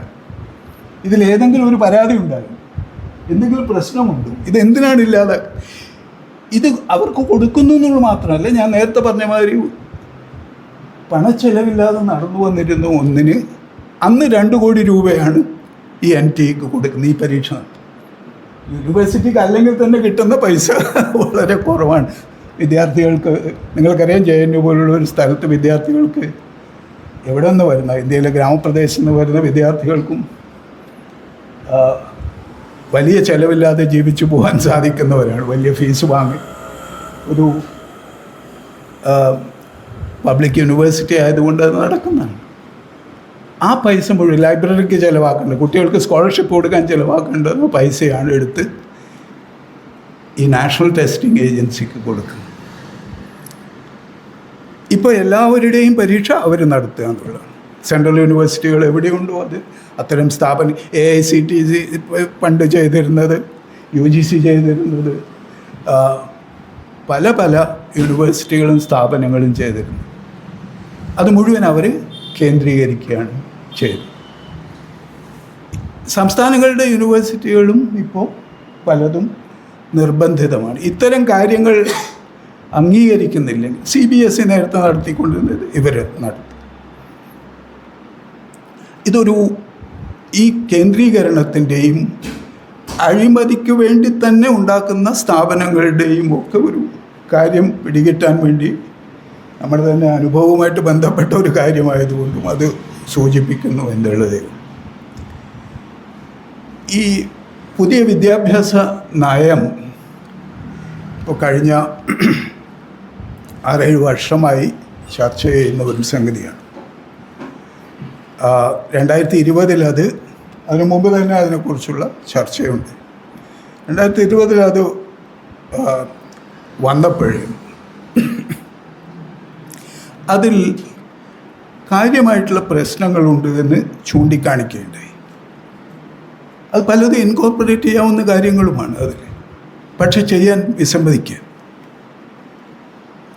ഒരു കാര്യം എന്താണെന്ന് വെച്ചാൽ, ഇപ്പോൾ നേരത്തെ ആണെങ്കിൽ ഈ സ്കൂൾ വിദ്യാഭ്യാസത്തിലും ഒക്കെ നമ്മുടെ പ്രധാനപ്പെട്ട ഒരു ഊന്നൽ കൊഴിഞ്ഞു പോക്ക് ഇല്ലാതാവുക. നിങ്ങൾക്കറിയാം, കൂടുതൽ വിദ്യാഭ്യാസ രംഗത്തുനിന്ന് കൊഴിഞ്ഞു പോകുന്നത്, ഉയർന്നു പോകാതിരിക്കുന്നത് സാധാരണക്കാരുടെ മക്കളാണ്. കൂടുതലും ദളിത് ആദിവാസി വിദ്യാർത്ഥികളാണ് കൊഴിഞ്ഞു പോകും. വിദ്യാഭ്യാസം മുഴുമിക്കാൻ പറ്റാത്ത സ്ഥിതി ഉണ്ടാവും. അവരെ ഈ വിദ്യാഭ്യാസ സ്ഥാപനത്തിൽ തന്നെ നിലനിർത്താനുള്ള ഒരു സാംസ്കാരിക സാഹചര്യം പോലും നമ്മുടെ പല വിദ്യാഭ്യാസ സ്ഥാപനങ്ങളിലും ഇല്ല എന്നുള്ളത് യാഥാർത്ഥ്യമാണ്. ഈ കൊഴിഞ്ഞുപോക്ക് എങ്ങനെയെങ്കിലും തടയുക, വിദ്യാർത്ഥികളെ അവിടെ നിലനിർത്തുക എന്നുള്ളതാണ് നമ്മൾക്ക് ഉണ്ടായിരുന്ന ഒരു പ്രധാനപ്പെട്ട പരിഗണന. ആ പരിഗണന ഇപ്പോൾ ഇല്ല എന്നുള്ളത് മാത്രമല്ല, നിങ്ങൾ കൊഴിഞ്ഞു പോകാൻ വേണ്ടി ഉള്ള ഇൻസെൻറ്റീവ് തരികയാണ് ഈ ന്യൂ എഡ്യൂക്കേഷൻ പോളിസിയിൽ ചെയ്യുക. അപ്പം നിങ്ങൾക്കിപ്പോൾ കോളേജിലെത്തി ഡിഗ്രി എടുക്കാൻ പറ്റുന്നില്ല എന്ന് വിചാരിക്കും. എങ്ങനെയെങ്കിലും ഡിഗ്രി എടുപ്പിക്കുന്നതിലേക്ക് കൊണ്ടുപോകുന്നതിന് പകരം അതില്ലെങ്കിൽ നിങ്ങൾക്കൊരു ഡിപ്ലോമ തരാം, മുഴുവൻ കംപ്ലീറ്റ് ചെയ്യാം. ഇനി അതും സാധിക്കുന്നില്ലെങ്കിൽ ഒരു സർട്ടിഫിക്കറ്റ് തരാം, ഒരു വർഷം എങ്ങനെയെങ്കിലും ഇരുന്നാൽ മതി. ഇങ്ങനെയുള്ള പുതിയ പല ഗ്രേഡുകൾ ഇതിൽ വരികയാണ്. കുറച്ച് ഉന്നത കുലജാതരായിട്ടുള്ള കുറച്ച് ആൾക്കാർ ഗവേഷണത്തിനും മേലോട്ടും പോയാൽ മതി. അപ്പോൾ വിദ്യാർത്ഥികളിൽ വലിയ ഒരു ജാതി വ്യവസ്ഥ ഉണ്ടാക്കുക പുതിയ തരത്തിൽ. ഈ ഗവേഷണത്തിനും ഇതിനുമൊക്കെ പോകുന്ന ഏറ്റവും മേലെ എത്തുന്ന ഒരു വർഗം ഈ ഇടയ്ക്ക് കൊഴിഞ്ഞു പോക്ക്, ഈ സർട്ടിഫിക്കറ്റ് കൊടുത്ത് തന്നെ കൊഴിഞ്ഞു പോക്ക് ഉണ്ടാക്കുന്ന വേറൊരു സ്ഥിതിവിശേഷം. അപ്പോൾ ഇനി ഇവർ ഡിഗ്രി കംപ്ലീറ്റ് ചെയ്തെന്ന് തന്നെ വെക്കാം. അതിൽ ചില ആൾക്കാരെ മാത്രം ഈ അതിൽ മേലേക്കുള്ള വിദ്യാഭ്യാസത്തിലേക്ക് കയറ്റപ്പെടുന്ന ഒരു പ്രത്യേക രീതിയിലുള്ള തിരഞ്ഞെടുപ്പ് നടത്തുക എന്നുള്ള ഒരു പ്രക്രിയ ഈ പുതിയ വിദ്യാഭ്യാസ നയത്തിൻ്റെ പ്രധാനപ്പെട്ട ഒരു ഇതാണ്. ഇങ്ങനെയുള്ള വിദ്യാർത്ഥികളെ, ഒരു കോഴ്സിന് ജോയിൻ ചെയ്യുന്ന ആളെ അതിൻ്റെ അവസാനം വരെ ഒരേപോലെ പരിഗണിക്കുക എന്നുള്ള ഒരു സാമാന്യ തത്വം പോലും നിഷേധിക്കുകയാണ് ഈ നയത്തിലൂടെ ചെയ്യുന്നത് എന്നാണ് ഒരു പ്രധാനപ്പെട്ട കാര്യം. അത് സീരിയസ് ആയിട്ടുള്ള ഒരു കാര്യമാണ്. അതിപ്പോൾ കൂടുതൽ വ്യക്തമായിട്ട് വരികയും ചെയ്യും. മറ്റൊരു കാര്യം, അത് ധാരാളമായിട്ട് ചർച്ച ചെയ്തിട്ടുള്ളതാണ്, ഈ ഇന്ത്യൻ നോളജ് സിസ്റ്റം എന്ന് പറഞ്ഞിട്ടുള്ള ഒരു കാര്യമായി എല്ലാ കോഴ്സുകളിലേക്കും എല്ലാ തലത്തിലുള്ള വിദ്യാഭ്യാസത്തിലേക്കും കൊണ്ടുവരിക എന്നുള്ളത്. ഈ ഇന്ത്യയിലെ ജ്ഞാനസമ്പ്രദായത്തെക്കുറിച്ചുള്ള, ഇന്ത്യയിലെ ആരുടെ ജ്ഞാനസമ്പ്രദായം, ഏത് വിഭാഗത്തിൻ്റെ, ഏത് തരം ജ്ഞാനം? അവിടെയാണ് നിങ്ങൾ ഈ സനാതനധർമ്മവും അതുമൊക്കെ ആയിട്ട് ബന്ധപ്പെട്ട ധാരാളം ചർച്ചകൾ കൂടുതൽ ശക്തമായി വരുന്ന ഒരു സന്ദർഭത്തെ കൂടി ഓർക്കേണ്ടത് ഉണ്ട്. എന്താണ് ഈ ഇന്ത്യൻ നോളജ് സിസ്റ്റം എന്ന് പറഞ്ഞ് പഠിപ്പിക്കാൻ ഉദ്ദേശിക്കുന്നത്? ഇതിനു വേണ്ടി ഇപ്പോൾ കോടിക്കണക്കിന് രൂപ ചിലവാക്കുകയാണ് ചെയ്യും. കാരണം ആർക്കും ഒരു വ്യക്തതയുമില്ലാത്ത മേഖലയാണ്. ഇപ്പം നമ്മൾ ശാസ്ത്രം കൈകാര്യം ചെയ്യുന്ന ഒരാളാണെങ്കിൽ ശാസ്ത്രരംഗത്തുണ്ടായിരുന്ന പല പ്രമുഖരായിട്ടുള്ള നൂറ്റാണ്ടുകൾ മുമ്പിട്ടായിട്ടുള്ളവരൊക്കെ നമുക്കറിയാം. അവരൊക്കെ ഏതെങ്കിലും വിധത്തിൽ എല്ലാ വിദ്യാഭ്യാസങ്ങളിലൊന്നുമല്ല, മറ്റ് പല മേഖലയിലും അവർ വരുന്നതാണ്. പക്ഷെ ഇപ്പോൾ പഠിപ്പിക്കാൻ ഉദ്ദേശിക്കുന്നത് പ്രത്യേകതരം ഇന്ത്യയെക്കുറിച്ചുള്ള ഒരു ഹിന്ദുത്വ ആശയഗതിയുടെ അടിസ്ഥാനത്തിലുള്ള ഒരു ഇന്ത്യ. നിങ്ങൾക്കറിയാം, ഇപ്പോൾ മുഗൾ ഭരണമൊക്കെ നൂറ്റാണ്ടുകളായി ഇവിടെ ഉണ്ടായിരുന്നു. പക്ഷേ ചരിത്രം പഠിക്കുന്ന എല്ലാവർക്കും അറിയാം, ലോക സാമ്പത്തിക രംഗത്തൊക്കെ ഇന്ത്യ വളരെ വലിയൊരു ശക്തിയായിരുന്നു ബ്രിട്ടീഷ് കൊളോണിയലിസത്തിന് മുമ്പ്, മുഗളന്മാരുടെ കാലത്ത്. ഒരുപക്ഷെ ഇന്ത്യയുടെ ഏറ്റവും അത്യുന്നതമായിട്ടുള്ള ഒരു സ്ഥിതിവിശേഷത്തിൽ ലോകരാഷ്ട്രങ്ങൾക്കിടക്ക് എത്തിയിട്ടുള്ള സന്ദർഭം അതായിരുന്നു. അതിന് മുമ്പുമല്ല പിമ്പുമല്ല. പക്ഷെ ആ ഒരു ചരിത്രം അത് ഇന്ത്യൻ അറിവിനെ സംബന്ധിക്കുന്ന ഒരു കാര്യമേ അല്ല. ആരായിരുന്നു ഈ മുഗളന്മാർ? അതിൽ ബാബറും ഒക്കെ വന്ന ആളാണ് അല്ലേ, സെൻട്രൽ ഏഷ്യയിൽ നിന്ന് വന്ന ആൾ. ബാക്കിയുള്ളവർ, അദ്ദേഹത്തിൻ്റെ മക്കളും ബാക്കിയുള്ള മുഗളന്മാരും, അവരിവിടുന്ന് സമ്പാദിച്ച് എങ്ങോട്ടാണ് കൊണ്ടുപോയത്? ഇവിടെ സമ്പാദ്യം മുഴുവൻ ഇവിടുന്ന് കൊള്ളയടിച്ച് എങ്ങോട്ടാണ് കൊണ്ടുപോയത്? അതെ, അവരെവിടെയും കൊണ്ടുപോയില്ല. ഇവരൊക്കെ കല്യാണം കഴിച്ചത് ഇവിടെ ഹിന്ദുക്കളെയും ധാരാളം കല്യാണം കഴിച്ചിട്ടുണ്ട്. അവരുടെ പട്ടാളക്കാരും ഇവിടെ തന്നെയാണ് ചിലവഴിച്ചത്. അവർ ഇന്ത്യക്കാരായിട്ടാണ് ജീവിച്ചത്. ഇതൊക്കെ വിദേശം എന്നാണ് പറയുന്നത്. അപ്പോൾ ഇന്ത്യൻ ചരിത്രത്തെ തന്നെ, അതിൻ്റെ വലിയൊരു ചരിത്രത്തെ പൂർണ്ണമായി തമസ്കരിക്കുന്ന പിന്നെ എന്ത് നോളജ് സിസ്റ്റമാണ് നാം പഠിക്കുന്നത്? കാരണം ഈ മധ്യകാലത്തും അതിൽ ഇങ്ങോട്ടും ഉണ്ടായിരുന്ന വലിയൊരു പ്രാധാന്യം എന്താണെന്ന് വെച്ചാൽ അന്ന് ഇസ്ലാമിക ലോകത്തൊക്കെയുള്ള വലിയ ചിന്തകരുടെ ഒരു കാലമാണത്. അൽ ഫറാബി, ഇബ്നു സീന, ഇബ്നു റുഷ്ദ്, അൽ കിൻഡി, റാസി, ലോകത്ത് അറിയപ്പെടുന്നു, ഖ്വാറിസ്മി, ഓൾജിബ്രയും അൽഗോരിതമും ഒക്കെ നമുക്ക് തന്നിട്ടുള്ള ആൾക്കാർ. അത്തരം പ്രദേശവുമൊക്കെ ആയിട്ട് നല്ല ബന്ധമുണ്ടാവുകയും ഇവിടുന്നുള്ള പ്രാദേശികമായിട്ട് ഉൽപ്പാദിപ്പിച്ച ജ്ഞാനവും ഈ മേഖലയിലേക്കുള്ള പ്രത്യേകിച്ച് ആസ്ട്രോണമിയിലും മെഡിസിനിലും ഒക്കെ ഉണ്ടാക്കിയിട്ടുള്ള ജ്ഞാനവും ഫിലോസഫിയിലും ഒക്കെ ഉണ്ടാക്കിയിട്ടുള്ള ജ്ഞാനവും ഒക്കെ മിങ്കിൾ ചെയ്യുന്ന ഒരു വലിയ ജ്ഞാനസമ്പ്രദായത്തെയൊക്കെ തിരസ്കരിക്കുന്ന വിധത്തിലുള്ള വിദ്യാഭ്യാസമാണ്. പ്രത്യേകിച്ച് ഉന്നത വിദ്യാഭ്യാസ രംഗത്ത് ഇത് പ്രധാനപ്പെട്ട തമസ്കരണങ്ങളുടെ ഒരു മേഖലയായിട്ടുണ്ട് ഇപ്പോൾ ഈ പുതിയ വിദ്യാഭ്യാസ നയത്തിൻ്റെ ഭാഗമായി ഉരുത്തിരിഞ്ഞു വരുന്ന സിലബസുകളും കോഴ്സുകളും ഒക്കെ.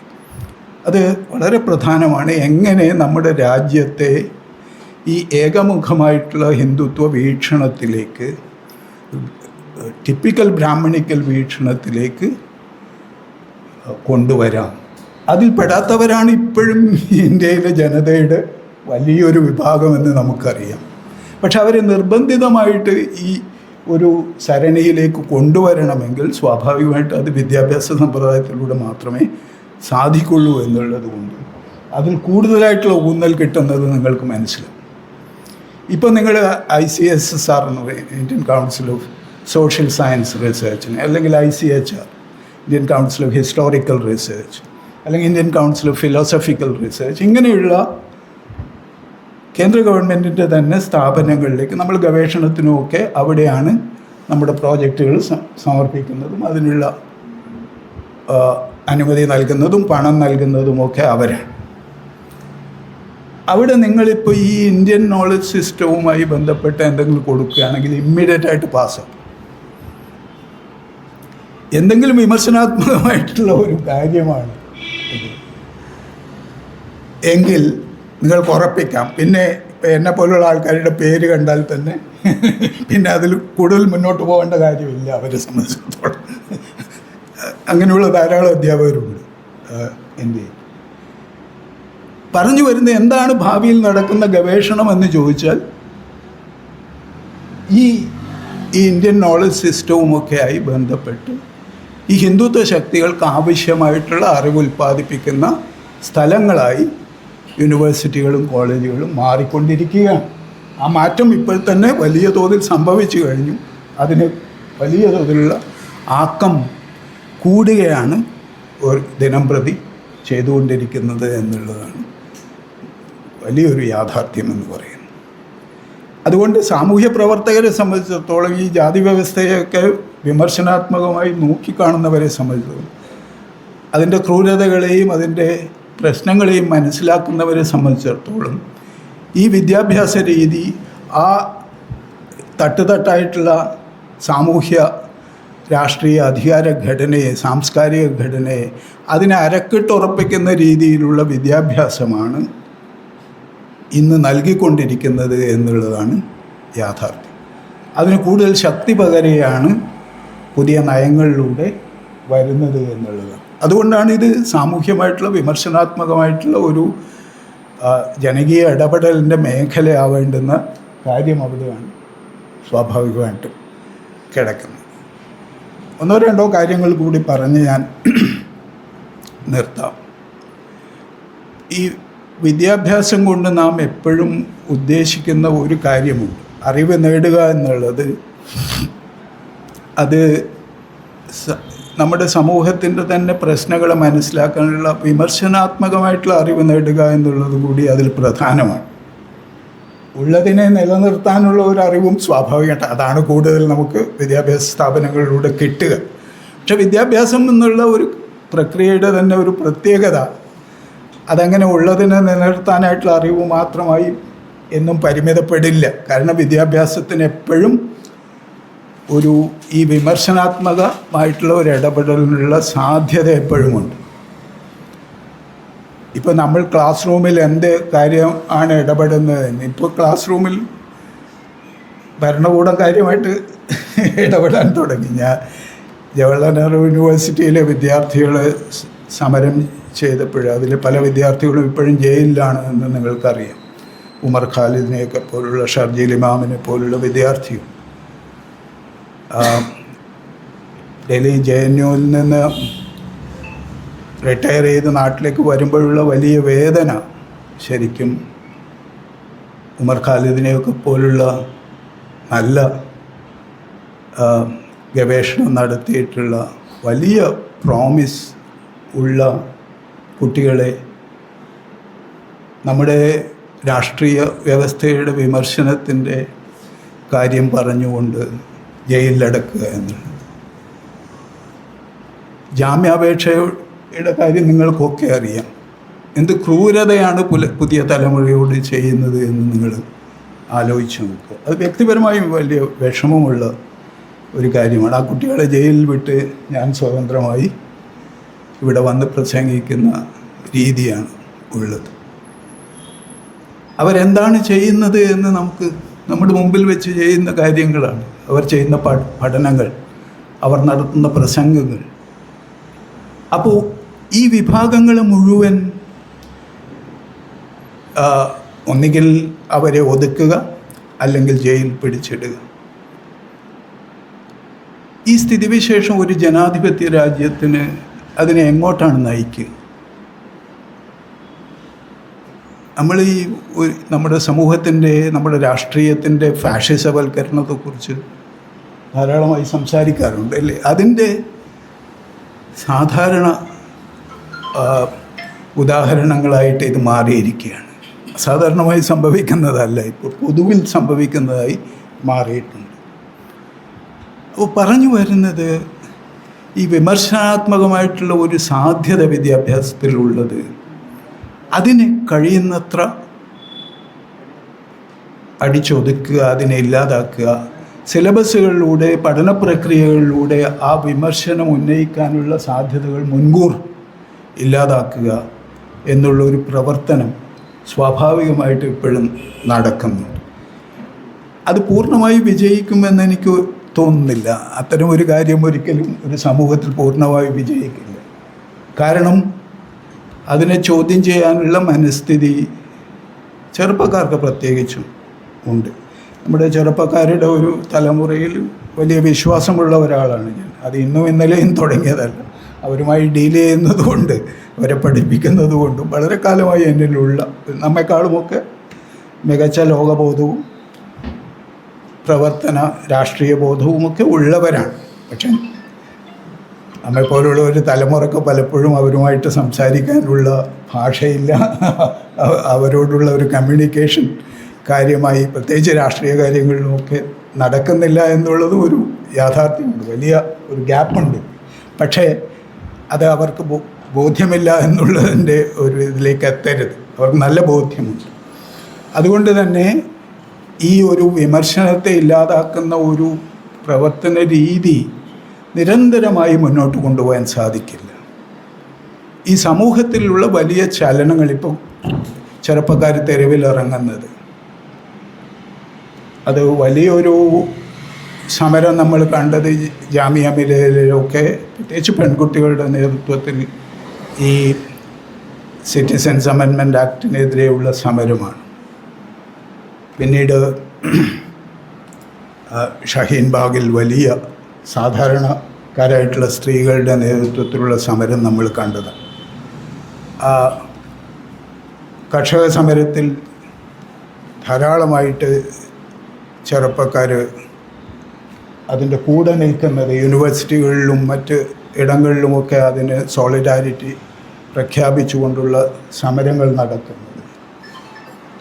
ഇപ്പോൾ നടക്കുന്ന ഈ നാഷണൽ ടെസ്റ്റിംഗ് ഏജൻസിക്കെതിരെ വിദ്യാഭ്യാസ മന്ത്രി രാജിവെക്കണമെന്നൊക്കെ പറഞ്ഞ് നടക്കുന്ന സമരങ്ങളിലുമൊക്കെ അത് അവരുടെ തന്നെ ചെറുപ്പക്കാരുടെ തന്നെ നേതൃത്വത്തിൽ നടക്കുന്ന സമരങ്ങളാണ്. അപ്പോൾ വിദ്യാഭ്യാസ രംഗത്തുള്ള ഈ വിമർശനാത്മകതയെ അടിച്ചൊതുക്കുക എന്നുള്ളത് പൂർണ്ണമായി വിജയിക്കണമെന്നില്ല. പക്ഷേ മാക്സിമം ശ്രമിച്ചുകൊണ്ടിരിക്കുകയാണ് എന്നുള്ളതാണ് യാഥാർത്ഥ്യം. അതുകൊണ്ട് നിലവിലുള്ള വിദ്യാഭ്യാസ ക്രമത്തെ, വിദ്യാഭ്യാസ നയങ്ങളെ, നടക്കുന്ന പരീക്ഷാ രീതികളെ, സിലബസ് ഉണ്ടാക്കുന്ന രീതികൾ, ഇതിനെയൊക്കെ സാധാരണ മനുഷ്യർ കാര്യമായി തന്നെ ഇരുന്ന് മനസ്സിലാക്കുകയും ഇതിന് വേണ്ടുന്ന ചോദ്യം ചെയ്യലുകൾ ഉണ്ടാവുകയും അത് മാറ്റിത്തീർക്കാനുള്ള പരിശ്രമം ഉണ്ടാവുകയും അത്യാവശ്യമാണ്. അതിൻ്റെ ഒരു തുടക്കം എന്നുള്ള നിലയ്ക്ക് ഈ ഒരു സമ്മേളനം പ്രധാനപ്പെട്ടതായി ഞാൻ കരുതുന്നു. ഇതിന് ഈ ഒരു മീറ്റിംഗ് വിളിച്ചു കൂട്ടുന്നതിന് പരിശ്രമിച്ച എല്ലാവരോടും ഉള്ള എൻ്റെ ഐക്യദാർഢ്യം പ്രഖ്യാപിക്കുന്നു. ഈ സമ്മേളനം ഉദ്ഘാടനം ചെയ്തതായി പ്രഖ്യാപിക്കുന്നു. നമസ്കാരം. കേൾക്കാവോ? ബഹുമാനപ്പെട്ട അധ്യക്ഷൻ പ്രൊഫസർ രാമകൃഷ്ണൻ സാർ, ഇവിടെ എത്തിച്ചേർന്നിട്ടുള്ള എല്ലാ സുഹൃത്തുക്കൾക്കും നമസ്കാരം. രാമകൃഷ്ണൻ സാറിൻ്റെ ഡീറ്റെയിൽഡ് ആയിട്ടുള്ള സ്പീച്ച് കഴിഞ്ഞപ്പോൾ ഞാൻ ബിറ്റ് സ്ട്രെസ്ഡ് ആണ്. വിഷയ അവതരണം ഞാനല്ലായിരുന്നു ചെയ്യേണ്ടിയിരുന്നത്, അദ്ദേഹം അത് ചെയ്തു കഴിഞ്ഞു എന്നുള്ളതാണ് വസ്തുത. But then again I will do my best. ഈ ഹാള് വിടുമ്പം I will ensure you that നിങ്ങൾ ഇറിറ്റേറ്റഡ് ആയിരിക്കും, നിങ്ങൾ ആർഗ്യുമെൻറ്റേറ്റീവ് ആയിരിക്കും. അതിനുള്ള തയ്യാറെടുപ്പ് എടുത്തുകൊണ്ടാണ് ഞാൻ വന്നിരിക്കുന്നത്. ഇങ്ങോട്ട് വരുന്നതിന് മുമ്പ് ഞാൻ ജോസാറിനെ വിളിച്ചിരുന്നു. How much time do I have, എത്ര മിനിറ്റ് എനിക്ക് സംസാരിക്കാൻ പറ്റും, എത്ര മിനിറ്റിൽ വേണ്ടിയിട്ടാണ് ഞാൻ തയ്യാറായി വരേണ്ടത്. അപ്പോൾ സാർ പറഞ്ഞൊരു 30-40 മിനിറ്റ് അത് മതിയാവുമെന്ന് പറഞ്ഞു. അത് ശരി എന്ന് പറഞ്ഞു. യാദൃശ്ചികമെന്ന് പറയട്ടെ, ഇന്ത്യയിൽ ഓരോ 38 മിനിറ്റിലും ഇന്ത്യയിൽ എവിടെയെങ്കിലും ഒരു വിദ്യാർത്ഥി ആത്മഹത്യ ചെയ്യുന്നുണ്ടെന്നുള്ളതാണ് വസ്തുത. ഓരോ 38 മിനിറ്റിലും. ഞാനിവിടെ വന്നത് 10:15 ഈ ഹാളിലെത്തിയത്. ഇപ്പോൾ 12:30 അതായത് 2 മണിക്കൂർ കഴിഞ്ഞു. അതായത് 4 വിദ്യാർത്ഥികൾ ഇതിൻ്റെ ഇടയിൽ ആത്മഹത്യ ചെയ്തിട്ടുണ്ട്. ഇനി ഞാൻ എൻ്റെ 40 മിനിറ്റിൻ്റെ അല്ലെങ്കിൽ ഒരു 35 മിനിറ്റിൻ്റെ ഈ വിഷയ അവതരണം കഴിയുമ്പോൾ ഒരു വിദ്യാർത്ഥിയും കൂടി ആത്മഹത്യ ചെയ്യുന്നതായിരിക്കും. ഇത് ഞാൻ പറയുന്നതല്ല, നാഷണൽ ക്രൈം റെക്കോർഡ്സ് ബ്യൂറോയുടെ 2023 കണക്കനുസരിച്ച് ഇന്ത്യയിൽ ആ കഴിഞ്ഞ 10 കൊല്ലത്തിനിടയിൽ 13,000+ കുട്ടികൾ ആത്മഹത്യ ചെയ്തു, വിദ്യാർത്ഥികൾ. അക്കൊല്ലം ആത്മഹത്യ ചെയ്ത കർഷകരുടെ എണ്ണം വെറും 10,000 മാത്രമായിരുന്നു. ഈ 13,000 കുട്ടികൾ ഒരു വർഷം ആത്മഹത്യ ചെയ്യുമെന്ന് പറയുമ്പോൾ നമ്മൾ ആ കണക്കിനെ ഒന്ന് വിശകലനം ചെയ്തു കഴിഞ്ഞാൽ നമുക്ക് കൃത്യമായിട്ട് മനസ്സിലാകും ഓരോ 38 മിനിറ്റിലും ഇന്ത്യയിൽ ഒരു വിദ്യാർത്ഥി ആത്മഹത്യ ചെയ്യുന്നുണ്ടെന്നുള്ളത്.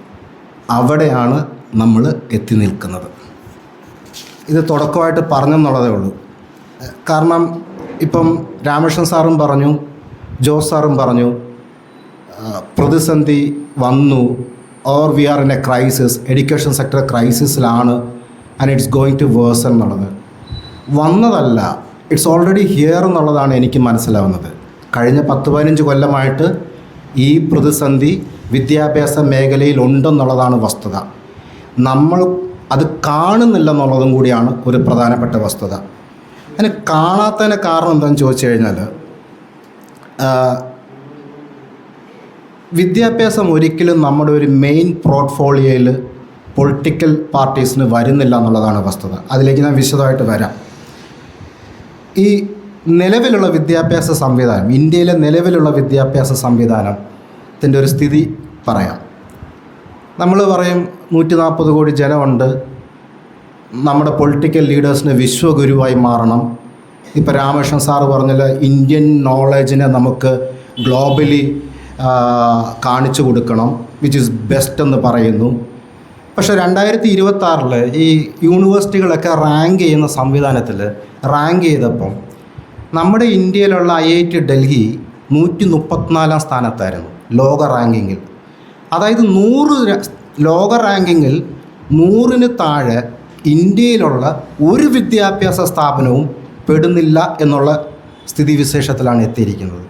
IIT ഡൽഹി 134 സ്ഥാനം. അപ്പോൾ നിങ്ങൾ ഓർക്കുക, ഇതെങ്ങനെയാണ് നമുക്ക് ഗ്ലോബലി നമുക്ക് റെസ്പെക്റ്റ് കിട്ടാൻ പോകുന്നത്? നമ്മുടെ എഡ്യൂക്കേഷൻ സെക്ടർ മികച്ചതാണ്, നമ്മൾ വിശ്വഗുരുവാണ്, നമ്മൾ ലോകത്തെ പഠിപ്പിക്കുമെന്ന് പറയുമ്പം ലോക റാങ്കിങ്ങിൽ ആദ്യത്തെ 100 യൂണിവേഴ്സിറ്റികളിലോ കോളേജുകളിലോ എഡ്യൂക്കേഷൻ ഇൻസ്റ്റിറ്റ്യൂഷനുകളിലോ ഇന്ത്യയിൽ നിന്നും ഒരു സ്ഥാപനം പോലും ഇല്ല എന്നുള്ളൊരു വസ്തുതയിലേക്കാണ് എത്തി നിൽക്കുന്നത്. ഇനി ഇതിന് ശേഷം ഒരു 2009 രാമകൃഷ്ണൻ സാറിന് ഓർമ്മ കാണുമായിരിക്കും, ഇന്ത്യൻ ഗവൺമെൻറ് ഒരു കാര്യം ചെയ്തു. ശരി, കോളേജുകളിലെ കാര്യം നിൽക്കട്ടെ, കുട്ടികളുടെ നിലവാരം എത്രമാത്രം ഉണ്ടെന്നുള്ളത് പരീക്ഷിക്കാൻ വേണ്ടിയിട്ട് we went for a test 2009. ആ 2009 ടെസ്റ്റ് നടത്തിയപ്പം ലോകത്ത് മൊത്തം 74 രാജ്യങ്ങളാണ് അതിൽ പങ്കെടുത്തത്. ഇന്ത്യയുടെ സ്ഥാനം എവിടെയായിരുന്നറിയോ? 72, ഏറ്റവും താഴെ. അപ്പോൾ ക്ലാസ് മുറികളിലെ കുട്ടികൾക്ക് പോലും നിലവാരമില്ലാത്ത രീതിയിലാണ് 2009 എന്നുള്ളത് കണ്ടെത്തി. അപ്പോൾ ഉടനെ കേന്ദ്ര സർക്കാർ, which ever political party it is, എന്താ ചെയ്തെന്നറിയോ? ആ പരീക്ഷ തെറ്റായിരുന്നെന്ന്. എന്ന് വെച്ചാൽ നമ്മുടെ മുഖം നല്ലതല്ലാത്തതുകൊണ്ട് കണ്ണാടി തല്ലി പൊട്ടിക്കുക, പരീക്ഷയിൽ നമ്മൾ തോറ്റു കഴിഞ്ഞാൽ ആ റിപ്പോർട്ട് കാർഡ് കീറി ദൂരെ കളയുക, ഈ പരിപാടിയാണ് കാണിച്ചത്. 2009 ശേഷം അത്തരമൊരു വാല്യുവേഷനിലേക്കോ നമ്മൾ പോയില്ല. Because we didn't want to get exposed our self എന്നുള്ളതാണ് വസ്തുത. ഇനി ഇതിൻ്റെ ഒരു നിലവിലുള്ള യാഥാർത്ഥ്യം എന്താണെന്ന് ചോദിച്ചു കഴിഞ്ഞാൽ, നമ്മുടെ കുട്ടികളിൽ പകുതിയിലധികം പേർക്ക് 10 വയസ്സായാൽ പോലും ഒരു വരി വായിക്കാൻ അറിയില്ല എന്നുള്ളതാണ് വസ്തുത. ഇതെല്ലാം റിസർച്ച് പേപ്പേഴ്സ് എന്നുള്ളതാണ്, അപ്ഡേറ്റഡുമാണ്. ഇത് എൻ്റെ ഒരു ഗണനമല്ല. ഗ്രാമീണ മേഖലയിൽ 5ാം ക്ലാസ്സുകളിൽ 43% മാത്രമേ 2ാം ക്ലാസ്സിലെ പാഠപുസ്തകം വായിക്കാനാവൂ എന്നുള്ളതും കൂടിയാണ് വസ്തുത. ഇതെന്തുകൊണ്ടാണെന്നറിയാമോ? സിസ്റ്റം കംപ്ലീറ്റ്ലി ഔട്ട് സാർ എന്ന് പറയത്തില്ലേ, ഈ അടുത്തിടെ ഒരു കളക്ടറായിരിക്കുന്ന ഇപ്പം പ്രശാന്ത് എഴുതിയിട്ടുള്ള പുസ്തകത്തിൻ്റെ ടൈറ്റിലാണ് സിസ്റ്റം കംപ്ലീറ്റ്ലി ഔട്ട് സാർ. ഈ സിസ്റ്റം കംപ്ലീറ്റ്ലി ഔട്ടായിട്ടുണ്ട്. അതുകൊണ്ടാണ് ഗ്രാമീണ മേഖലയിൽ 43% വരുന്ന കുട്ടികൾക്ക്, 5ാം ക്ലാസ്സിൽ പഠിക്കുന്ന കുട്ടികൾക്ക് 2ാം ക്ലാസ്സിലെ പുസ്തകം പോലും വായിക്കാൻ സാധിക്കുന്നില്ല എന്നുള്ളത്. കഴിഞ്ഞതിൻ്റെ മുമ്പിലത്തെ നമ്മുടെ എക്സാമിനേഷൻ റിസൾട്ട് വന്നപ്പം കേരളത്തിലെ ഒരു IAS ഓഫീസറും ഇത് തന്നെ പറയുകയുണ്ടായി. കുട്ടികൾക്ക് വായിക്കാൻ പറ്റുന്നില്ല, കുട്ടികൾക്ക് എഴുതാൻ പറ്റുന്നില്ല, കുട്ടികൾക്ക് കണക്ക് കൂട്ടാൻ പറ്റുന്നില്ല. ഇതെന്തുകൊണ്ടാണെന്ന് ചോദിച്ചു കഴിഞ്ഞാൽ ദ സിസ്റ്റം ഇസ് കംപ്ലീറ്റ്ലി ഔട്ടാണ്. It's gone wrong, that's the problem. അത് ഇന്നോ ഇന്നലെ തുടങ്ങിയതല്ല, ഒരു കഴിഞ്ഞ 10-30 വർഷമായിട്ട് ഇതിങ്ങനെ ഡീഗ്രേഡ് ചെയ്തുകൊണ്ടിരിക്കുക. ഇതിന് കാരണങ്ങൾ കണ്ടെത്തിപ്പോയി കഴിഞ്ഞാൽ നിങ്ങൾക്ക് മനസ്സിലാവും. എന്തിനും പൈസ വേണമല്ലോ, നമുക്ക് എന്ത് കാര്യം ചെയ്യണമെങ്കിലും ഫണ്ട് വേണം. 1966 കോത്താരി കമ്മീഷൻ പറഞ്ഞു, കേന്ദ്ര സർക്കാർ ബഡ്ജറ്റ് അവതരിപ്പിക്കുമ്പം ആകെ ബഡ്ജറ്റിൻ്റെ 6% വിദ്യാഭ്യാസ മേഖലയ്ക്ക് വേണ്ടിയിട്ട് മാറ്റിവെക്കണമെന്ന് പറഞ്ഞു. 1966. ഇപ്പോൾ 60 വർഷമായി. ഇതുവരെ 6% മാറ്റിവെച്ചിട്ടില്ല, 6%-ന് മേളിൽ പോയിട്ടില്ല, 6%-നോട് അടുത്തും എത്തിയിട്ടില്ല. 2014-15 സമയത്ത്, അതായത് മൻമോഹൻ സിംഗ് സർക്കാർ ഇറങ്ങിപ്പോകുന്ന സമയത്ത് ഏറ്റവും ഉയർന്ന ചിലവെന്ന് പറയുന്നത്, മാറ്റിവെച്ച തുകയെന്ന് പറയുന്നത് 4.5% മാത്രമായിരുന്നു. അവിടെ നിന്നും സാറ് പറഞ്ഞ പോലെ വെൻ ദേ ഡിസൈൻ ചെയ്ത് ഇപ്പോൾ എത്രയാണ് മാറ്റിവെക്കുന്നറിയോ? ആകെ ബഡ്ജറ്റിൻ്റെ വെറും 2.5% പൈസ മാത്രമേ കൊടുക്കുന്നുള്ളൂ. അപ്പോൾ 2.5% പൈസ നമ്മൾ കൊടുക്കുന്നുണ്ട്, നമ്മൾ മികച്ചതാണെന്നൊക്കെ നമുക്ക് തോന്നും. ഭൂട്ടാൻ പോലെയുള്ള രാജ്യം 5%, ഉസ്ബെക്കിസ്ഥാൻ പോലെയുള്ള രാജ്യം 7% അവരുടെ വിദ്യാഭ്യാസ മേഖലയിലേക്ക് ബഡ്ജറ്റിൽ നിന്ന് മാറ്റിവെക്കുന്നു. ഇങ്ങനെ നമ്മൾ 2.5% മാത്രം മാറ്റി വെക്കുമ്പോൾ എന്താ സംഭവിക്കുന്നതെന്ന് ചോദിച്ചു കഴിഞ്ഞാൽ, നമുക്ക് ഉച്ചകഞ്ഞി കിട്ടത്തില്ല, നമുക്ക് കുട്ടികൾക്ക് പുസ്തകം അടിക്കാൻ പറ്റത്തില്ല, നമുക്ക് പുതിയ IITയോ എയിംസ് IIMO പുതിയ ഗവേഷണ സ്ഥാപനങ്ങളോ തുടങ്ങാൻ പറ്റത്തില്ല. അതേസമയം സർക്കാരിൻ്റെ കയ്യിൽ ഏറ്റവും വലിയ പ്രതിമ, ഏറ്റവും വലിയ അമ്പലം, ഏറ്റവും വലിയ സ്റ്റേഡിയം, ഇതൊക്കെ പണിയാൻ പൈസയുണ്ട്. ഒരു രാജ്യത്തിന് ഭാവി തലമുറയെ വാർത്തെടുക്കാൻ വേണ്ടിയിട്ടുള്ള കുട്ടികളുടെ വിദ്യാഭ്യാസത്തിന് കോത്താരി കമ്മീഷൻ പറഞ്ഞ 6% പൈസ നീക്കി വെക്കാൻ സർക്കാരിൻ്റെ കയ്യിൽ ഇല്ല. ഇതൊരു പ്രയോറിറ്റിയുടെ ഇഷ്യൂ ആണ്. രാമകൃഷ്ണൻ സാറ് പറഞ്ഞ പോലെ ഇത് ഒരു പ്രയോറിറ്റിയുടെ ഇഷ്യൂ ആണ്. എന്താണ് പ്രയോറിറ്റി എന്നുള്ളത് ഇവർക്ക് മനസ്സിലാകുന്നില്ല എന്നുള്ളതല്ല, ഇവർക്കത് അറിയാം. But they want us to go back to that stone ഏജിലേക്ക് നമ്മൾ തിരിച്ചു പോകണം. ആ സ്റ്റോൺ ഏജിൽ തിരിച്ചു പോകണം. നമ്മളിതൊന്നും പഠിക്കരുത്, നമ്മുടെ കുട്ടികൾ ഗ്ലോബലി കോമ്പീറ്റ് ചെയ്യരുത്. We want to bring in all the Indian knowledge, മിത്തോളജിക്കലായിട്ടുള്ള നോളജ് കൊണ്ടുവന്ന് അത് ഇൻഫ്യൂസ് ചെയ്ത് അത് പഠിച്ച് നമ്മൾ അത്ര കാര്യങ്ങളിലേക്ക് പോയാൽ മതി എന്നുള്ളതാണ്. അത് ഈ അടുത്തിടെ ഒരു പൊളിറ്റീഷ്യൻ പറഞ്ഞായിരുന്നു, ആളുടെ പേര് പറയാം, അരവിന്ദ് കെജ്രിവാൾ പറഞ്ഞായിരുന്നു, നമ്മുടെ ഇന്ത്യക്ക് ഒരു എഡ്യൂക്കേറ്റഡ് പ്രൈം മിനിസ്റ്റർ വേണമെന്ന്. Let me B open more. I am very ashamed to say that when I have a prime minister who boasts himself that I was a tea seller, if I can become the prime minister, then what's the problem here എന്നുള്ളതാണ് പുള്ളി ചോദിക്കുന്നത്. അതാണ് ഇതിനകത്തെ പ്രശ്നം. എനിക്ക് വേണ്ടത് വിദ്യാഭ്യാസമുള്ള ദീർഘവീക്ഷണമുള്ള ഒരു പ്രധാനമന്ത്രിയായിരുന്നു. പക്ഷേ ജനം തിരഞ്ഞെടുത്ത് എനിക്ക് വേണ്ടി തന്നത് ചായ വിൽപ്പനക്കാരനെയാണ്. So then what happens? He won't understand what's been taught by Ramakrishnan sir. He won't understand what's been taught in IIT. He won't understand, do we need an IIT more? ഇപ്പോൾ ഈ കഴിഞ്ഞ കുറച്ച് ദിവസങ്ങളായിട്ട് ഏഷ്യാനെറ്റിലും മറ്റ് ചാനലുകളിലും 12 വർഷത്തെ നേട്ടങ്ങൾ പറയുന്നതിൻ്റെ അകത്ത് IIT-കളുടെ എണ്ണം കൂടി എന്നൊക്കെ പറയുന്നുണ്ട്. ഞാനൊരു ഫാക്ട് ചെക്ക് ചെയ്തപ്പം ഏറ്റവും അവസാനം ഇന്ത്യയിൽ വന്ന IIT ഗുവാഹട്ടിയാണ്. അത് രാജീവ് ഗാന്ധിയുടെ സമയത്താണ്. 1600 കോടിക്കാണ് ആ പ്രൊജക്റ്റ് തീർന്നത്. അപ്പോൾ എല്ലാവരും പറയും IIT പാലക്കാടുണ്ടല്ലോ എന്ന്. അതൊരു സാറ്റലൈറ്റ് സ്ഥാപനമാണ്. ചെന്നൈയിലുള്ള IIT-യുടെ സാറ്റലൈറ്റ് സ്ഥാപനമാണ്. അതായത് കഴിഞ്ഞ 12 കൊല്ലത്തിനിടയിൽ അല്ലെങ്കിൽ രാജീവ് ഗാന്ധിയുടെ സമയത്തിന് ശേഷം ഇന്ത്യയിൽ പുതിയതായിട്ട് ഒരു ഇന്ത്യൻ ഇൻസ്റ്റിറ്റ്യൂട്ട് ഓഫ് ടെക്നോളജി സ്ഥാപിച്ചിട്ടുള്ള എന്നുള്ളതും കൂടി ഒരു വസ്തുതയാണ്. എവിടെയാണ് ഈ പൈസ വെട്ടിക്കുറയ്ക്കുന്നത് നിങ്ങൾക്കറിയാം. ഇപ്പോൾ ഈ 6% എത്തണമായിരുന്നു, അല്ലെങ്കിൽ 2014-15 4.5% ഉണ്ടായിരുന്നു, അത് 2.5% വെട്ടിക്കുറച്ചു എന്ന് പറയുന്നു. ഇതെവിടെ ഈ പൈസ വെട്ടിക്കുറയുന്നറിയോ? സർവകലാശാലകൾക്ക് ഗ്രാൻഡ് നൽകുന്ന UGCയുടെ വിഹിതമായി 2024-25 ഇടക്കാല ബഡ്ജറ്റിൽ 60% വെട്ടിക്കുറച്ചു. ഇത് ബഡ്ജറ്റ് പേപ്പറിൽ നിന്നാണ്. ന്യൂനപക്ഷ വിദ്യാർത്ഥികളുടെ ഗവേഷണത്തിന് താങ്ങായിരുന്ന മൗലാന ആസാദ് നാഷണൽ ഫെലോഷിപ്പും 2022 പൂർണ്ണമായി നിർത്തലാക്കി. അതേ വർഷം 1 മുതൽ 8 വരെ ക്ലാസ്സുകളിൽ ന്യൂനപക്ഷ വിദ്യാർത്ഥികളുടെ പ്രീ മെട്രിക് സ്കോളർഷിപ്പ് എടുത്തു കളഞ്ഞു. 2025-26 ബഡ്ജറ്റിൽ ന്യൂനപക്ഷ പ്രീ മെട്രിക് സ്കോളർഷിപ്പ് വിഹിതം 40%, പോസ്റ്റ് മെട്രിക് വിഹിതം 63.8% വെട്ടിക്കുറച്ചു. ഏറ്റവും ദുർബലമായ കുട്ടികളുടെ ഭാവിയിലാണ്, അവർക്കൊരു കൈത്താങ്ങാണ് ഈ സ്കോളർഷിപ്പ്.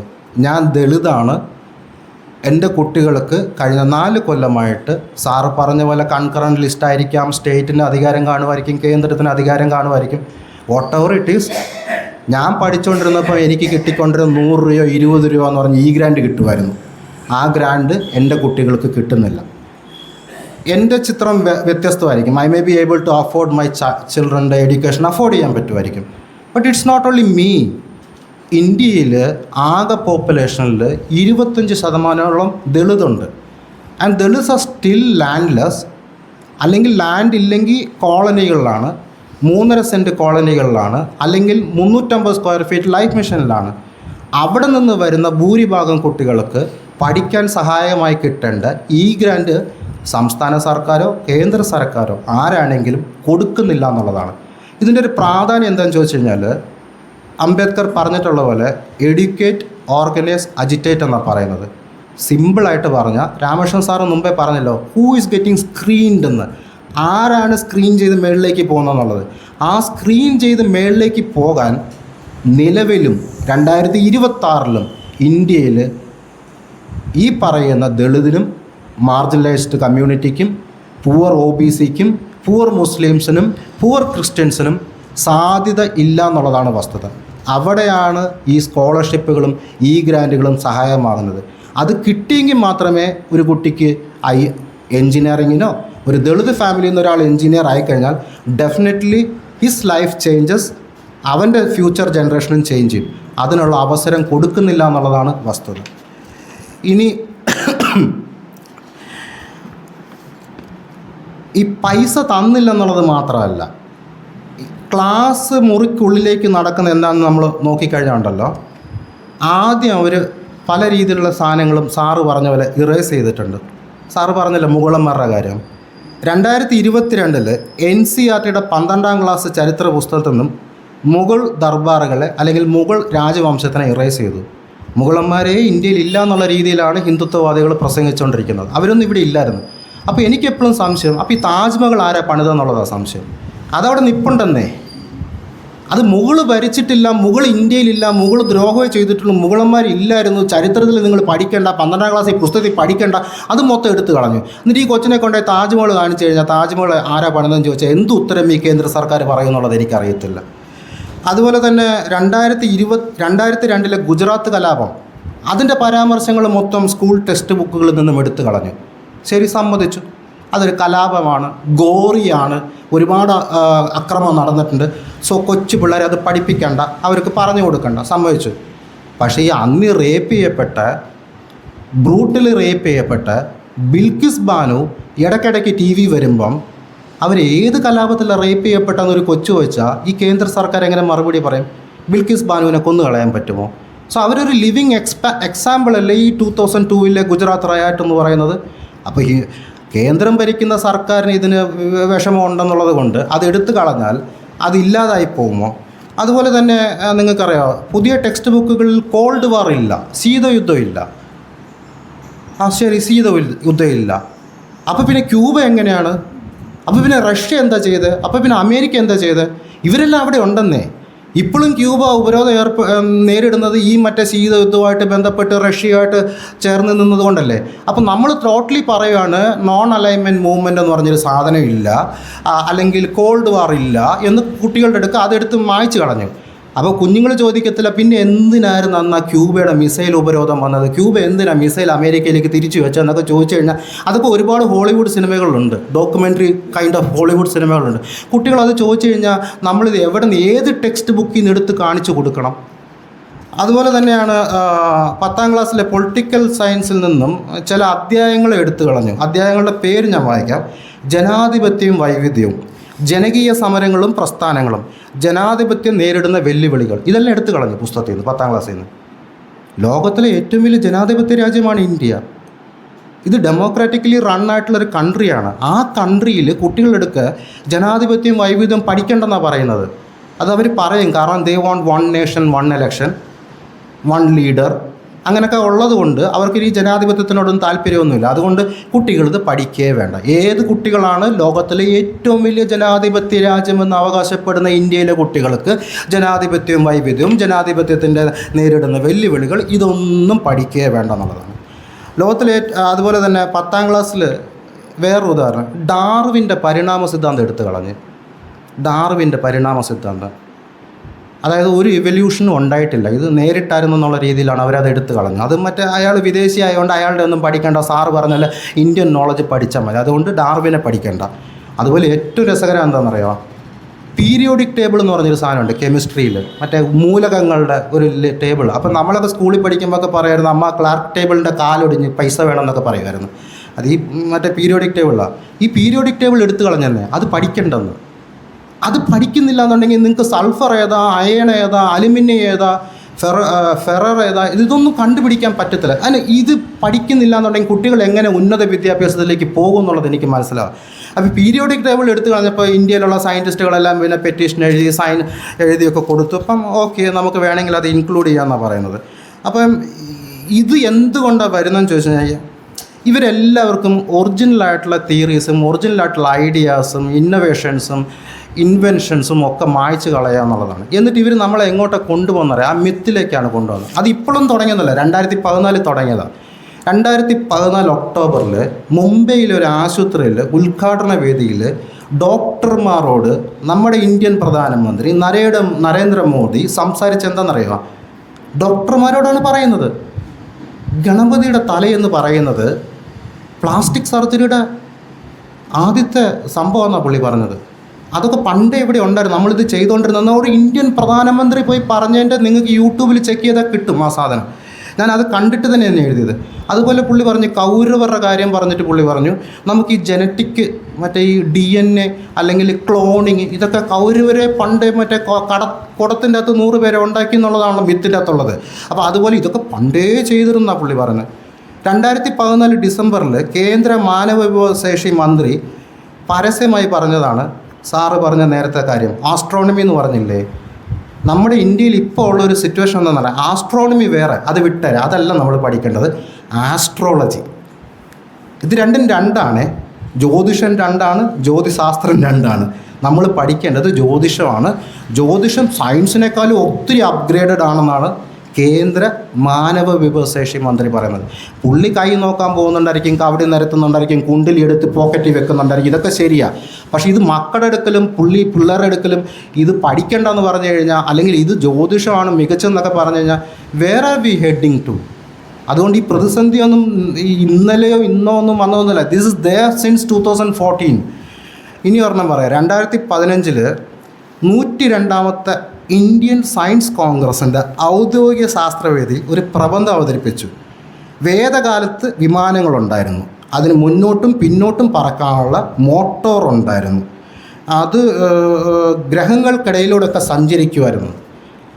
സയൻസ് കോൺഗ്രസ്സിൽ വേദകാലത്ത് വിമാനം മുന്നോട്ടും പുറകോട്ടും സഞ്ചരിക്കുന്നു 2015 ജനുവരിയിൽ 102ാം സയൻസ് കോൺഗ്രസ്സിൽ അവതരിപ്പിച്ചു. Then what happened is that അവിടെ ഒരു നാസയുടെ ഒരു സയൻറ്റിസ്റ്റ് ഉണ്ടായിരുന്നു. അപ്പോൾ പുള്ളി ഇതിനെ എതിർത്തു. അങ്ങനെ ഒരുപാട് പേര് ഇതിനെ ഒപ്പിട്ടു, ഇതിനെതിരാണ് എന്നൊക്കെ പറഞ്ഞു. പക്ഷെ ഒന്നും നടന്നൊന്നുമില്ല. ഇനി 2018 ജനുവരിയിൽ കേന്ദ്ര മാനവ വിഭവശേഷി സഹമന്ത്രി, വിദ്യാഭ്യാസത്തിൻ്റെ ചുമതലയുള്ള മന്ത്രി തന്നെ പ്രഖ്യാപിച്ചത് ഡാർവിൻ്റെ സിദ്ധാന്തം ശാസ്ത്രീയമായി തെറ്റാണ്. പുള്ളിയുടെ ലോജിക്ക് അനുസരിച്ച് ശരിയാ. ഡാർവിൻ പറഞ്ഞത് കുരങ്ങിൽ നിന്നും മനുഷ്യൻ രൂപപരിണാമം സംഭവിച്ചുണ്ടായെന്നല്ലേ. പുള്ളി ചോദിച്ച ചോദ്യം കൃത്യമാണ്. അത് അദ്ദേഹത്തിൻ്റെ ലോജിക്കിലും അദ്ദേഹത്തിൻ്റെ വിവരത്തിലും അദ്ദേഹത്തിൻ്റെ വിദ്യാഭ്യാസത്തിലും കൃത്യമായ ചോദ്യമാണ് പുള്ളി ചോദിച്ചത്. എന്താണെന്നറിയാം ചോദിച്ചത്? നമ്മൾ ആരെങ്കിലും കണ്ടിട്ടുണ്ടോ കുരങ്ങ് മനുഷ്യനാകുന്നത്? അങ്ങനെ കുരങ്ങ് മനുഷ്യനാകണമെന്നുണ്ടെങ്കിൽ ഇപ്പം എന്തുകൊണ്ട് കുരങ്ങ് മനുഷ്യനാകുന്നില്ലെന്നാണ് പുള്ളി ചോദിച്ചത്. സത്യമല്ലേ? കറക്റ്റല്ലേ? ലോജിക്കല്ലേ? കറക്റ്റല്ലേ? ഇപ്പം നിങ്ങൾ ആരെങ്കിലും കാണുന്നുണ്ടോ കുരങ്ങ് ഇങ്ങനെ മറ്റേ രോമൊക്കെ പോയിട്ട് പിന്നെ പിറ്റേ ദിവസം മനുഷ്യനായത്? ഇല്ലല്ലോ. അതുകൊണ്ട് ഡാർവിൻ പറഞ്ഞതൊക്കെ തെറ്റാണ്. ഡാർവിൻ്റെ പരിണാമ സിദ്ധാന്തമേ തെറ്റാണ്. ഇതാരാ പറയുന്നത്? കേന്ദ്ര വിദ്യാഭ്യാസ മന്ത്രി, നമ്മുടെ തലവര, നമ്മുടെ കുട്ടികളുടെ ഭാവിയുടെ തലവര. ഇനി ഒരെണ്ണം പറയാം. 2018 ഏപ്രിൽ ഒരു മുഖ്യമന്ത്രി, ഏത് മുഖ്യമന്ത്രിയാണെന്ന് ഞാൻ പറയുന്നില്ല, മഹാഭാരത കാലഘട്ടത്തിൽ ഇൻ്റർനെറ്റും സാറ്റലൈറ്റും ഒക്കെ ഉണ്ടായിരുന്നാണ് പുള്ളി പറഞ്ഞത്. അതിന് റീസൺ എന്താ കൊടുത്തെന്നറിയോ? സഞ്ജയൻ അല്ലെങ്കിൽ പിന്നെ കുരുക്ഷേത്ര യുദ്ധത്തിൽ നടക്കുന്ന കാര്യങ്ങളൊക്കെ എങ്ങനെയാണ് ധൃതരാഷ്ട്രർക്ക് വിവരിച്ചു കൊടുത്തതെന്ന്. ഇൻ്റർനെറ്റ് ഉണ്ടായിരുന്നെന്നാണ് പറയുന്നത്, സാറ്റലൈറ്റ് ഉണ്ട്. എനിക്ക് എപ്പോഴും മനസ്സിലാകാത്തൊരു കാര്യം, ഈ ഡൈനോസർ കാണാതെ പോയത് ലോകത്തിൽ ഉൽക്ക വീണു അങ്ങനെയൊക്കെയാണ് കാണാതെ പോയെന്നുള്ളതാണ് ഈ സയൻറ്റിസ്റ്റുകൾ പറയുന്നത്. വലിയൊരു ഉൽക്ക വീണു, അങ്ങനെയാണ് ഈ ഡൈനോസേഴ്സ് ഇതായി പോയെന്നുള്ളത്. If I'm wrong, Ramakrishnan സാറിന് കറക്റ്റ് ചെയ്യാം. ഇസ്ൻ്റ് ഇറ്റ് ദറ്റ് ഒരു ഉൽക്കാത്തീരയല്ലേ പറയുന്നത് ഡിനോസേഴ്സിനെ കാണാതെ പോയതൊക്കെ? ഈ സാറ്റലൈറ്റും ഇൻ്റർനെറ്റും ആനത്തല സർജറിയും പ്ലാസ്റ്റിക് സർജറിയും ഇതുമൊക്കെ ഉണ്ടായിരുന്നു. എങ്ങനെയാണ് നിന്ന് പോയത്? ഇത് വേർ ഇസ് ഇറ്റ് നൗ? ഇതിൻ്റെ ഇടയിൽ ഉൽക്ക വീണതൊന്നും ഞാൻ കേട്ടിട്ടില്ല. ആ കൂടി ഞാൻ കേട്ടിട്ടുള്ള ഡൈനോസർ കാണാതെ പോയതിന് മാത്രമേ ഉൽക്ക വീണിട്ടുള്ളൂ. ഒന്നുകൂടെ പറയാം. 2019 ജനുവരിയിൽ 106ാമത് ഇന്ത്യൻ സയൻസ് കോൺഗ്രസ്സിൽ ഒരു സർവകലാശാല വൈസ് ചാൻസലർ, ഒരു VC പ്രസംഗിച്ചത് 100 കൗരവർ ടെസ്റ്റ് ട്യൂബ് ശിശുക്കളായിരുന്നു. രാവണിന് 25 തല, 24 മരവിമാനങ്ങളും ലങ്കയിൽ വിമാനത്താവളവും ഉണ്ടായിരുന്നെന്ന് ആരാ പറയുന്നറിയോ? ഒരു വൈസ് ചാൻസലർ, VC. ഇത് വെച്ചിട്ട് നിങ്ങൾ ഗേജ് ചെയ്താൽ മതി നമ്മുടെ വിദ്യാഭ്യാസ നിലവാരം എവിടെയാണ്. വിമാനത്താവളം ഉണ്ടായിരുന്നത്. ഇപ്പോൾ പോലും ചൈന പണിത് കൊടുക്കുന്നൊരു വിമാനത്താവളം നേരെ ചെയ്ത് നടത്താൻ ശ്രീലങ്കയെ കൊണ്ട് പറ്റുന്നില്ല. അപ്പോഴാണ് അന്ന് ലങ്കയിൽ രാവണൻ വിമാനത്താവളം വെച്ചിരുന്നത്. ഇത് പ്രസംഗവേദികളിൽ ഒന്നും ഒതുങ്ങുന്നൊന്നുമില്ല കേട്ടോ. ഇത് ക്ലാസ് മുറിയിലേക്കും കയറുന്നൊക്കെയുണ്ട്. നിങ്ങൾക്കറിയാം 2021 UGC രാജ്യത്തെ 100 കണക്കിന് സർവകലാശാല വിദ്യാർത്ഥികളോട് ഒരു ദേശീയ ഗോവിജ്ഞാന പരീക്ഷ എഴുതാൻ പ്രോത്സാഹിപ്പിക്കണമെന്ന് അറിയിച്ചു. 2021 ഇന്ത്യൻ പശുവിൻ്റെ ചാണകം പൂശിയ ചുമരുകളിൽ ഭോപ്പാൽ വാതക ദുരന്തത്തിൻ്റെ ആളുകളെ രക്ഷിച്ചു എന്ന പഠന സാമഗ്രി സഹിതം.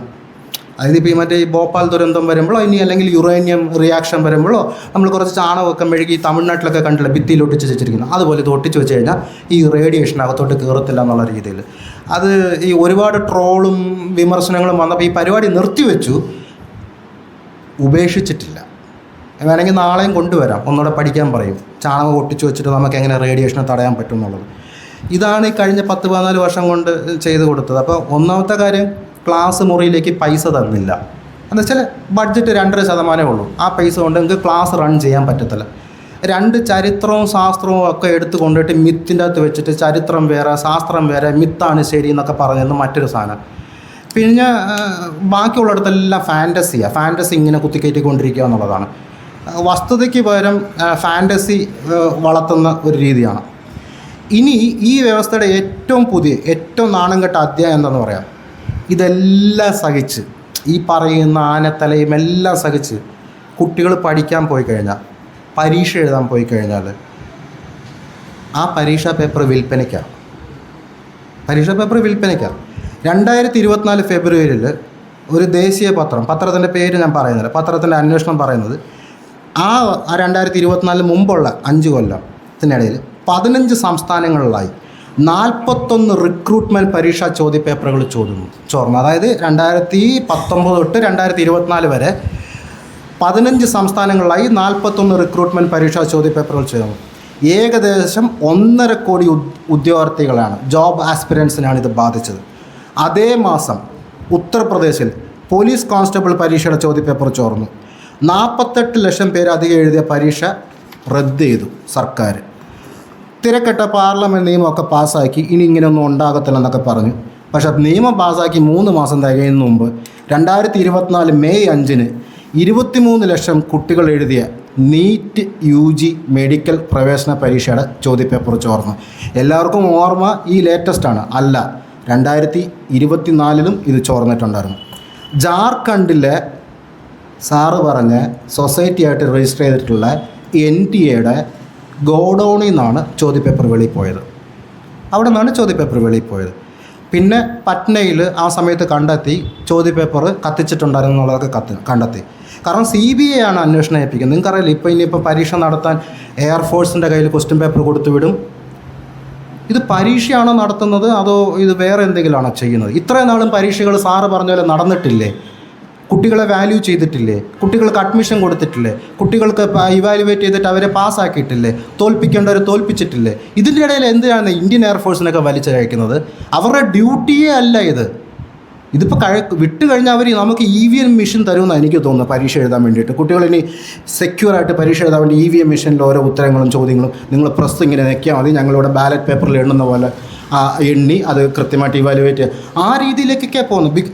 This is all happening because I have a prime minister who boast that he is a tea seller. അതാണ് ഇതിൻ്റെ കുഴപ്പം. അത് തന്നെയാണ് ഇതിൻ്റെ കുഴപ്പം.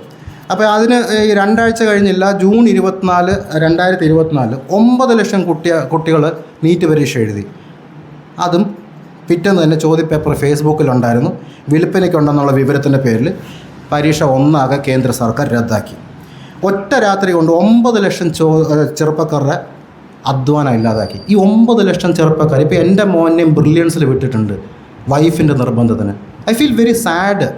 കാരണം അവനെ രാവിലെ തൊട്ട് വൈകിട്ട് വെട്ടി ഇരുന്ന് പഠിപ്പിക്കുക. You have to go to IIT, you have to get IIM.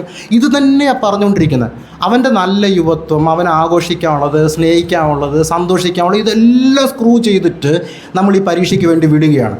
വിട്ടിട്ട് ഈ സർക്കാർ ചെയ്യുന്ന എന്താണ്?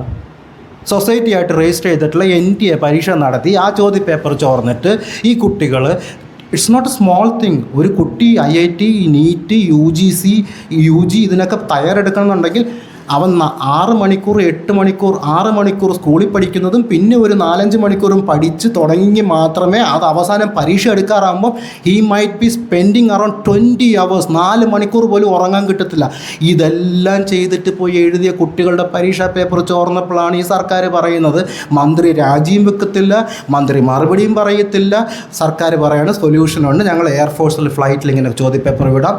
ഇപ്പോൾ പുതിയ ചോദ്യപേപ്പർ തയ്യാറാക്കുന്ന ഉദ്യോഗസ്ഥരെ പിടിച്ച് അകത്ത് വെച്ചിട്ട് അവരുടെ മൊബൈൽ ഫോൺ വാങ്ങിച്ചു വെച്ച് പൂട്ടിയിട്ടിട്ട് ഇത് മറ്റേ ഹോഴ്സ് ട്രേഡിംഗ് നടക്കുമ്പോൾ MLA-മാരെ പൊളിറ്റിക്കൽ പാർട്ടി തട്ടിക്കൊണ്ട് പോകുന്ന കാണത്തില്ലേ എന്ന് പറഞ്ഞാൽ റിസോർട്ടിൽ കൊണ്ടുപോയി വെച്ച് ചോദ്യപേപ്പർ തയ്യാറാക്കണം.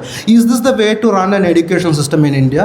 This is all happening because I have a prime minister who boast that I am a tea seller. ഞാൻ മറ്റേ അഹമ്മദാബാദിലെ റെയിൽവേ സ്റ്റേഷനിൽ ടീ വിറ്റിട്ട്, അങ്ങനെ റെയിൽവേ സ്റ്റേഷനേ ഇല്ലായിരുന്നു ഈ പുള്ളി പറയുന്ന കാലഘട്ടത്തിൽ. അതാണ് അതിൻ്റെ fact checking. It just boast, that's it. പിന്നീട് ഇത് അങ്ങനെ ആ ചോദ്യപേപ്പറുകൾ ഈ 2026 മെയ്യിലാണെങ്കിലോ അത് നിങ്ങൾക്ക് എല്ലാവർക്കും അറിയാമല്ലോ, കുട്ടികളുടെ ചോദ്യപേപ്പർ എത്ര കുട്ടികളായിരുന്നു എന്നറിയാമോ? ഇറ്റ്സ് അറൗണ്ട് 22.5 ലാക്ക് അല്ലേ, 22 ലക്ഷം കുട്ടികളെ കണ്ടല്ലേ നീറ്റ് UGC നീറ്റ് പരീക്ഷയ്ക്ക് വേണ്ടി. ഇനി അവരിനി പുതിയ പരീക്ഷ എഴുതണം. ഇനി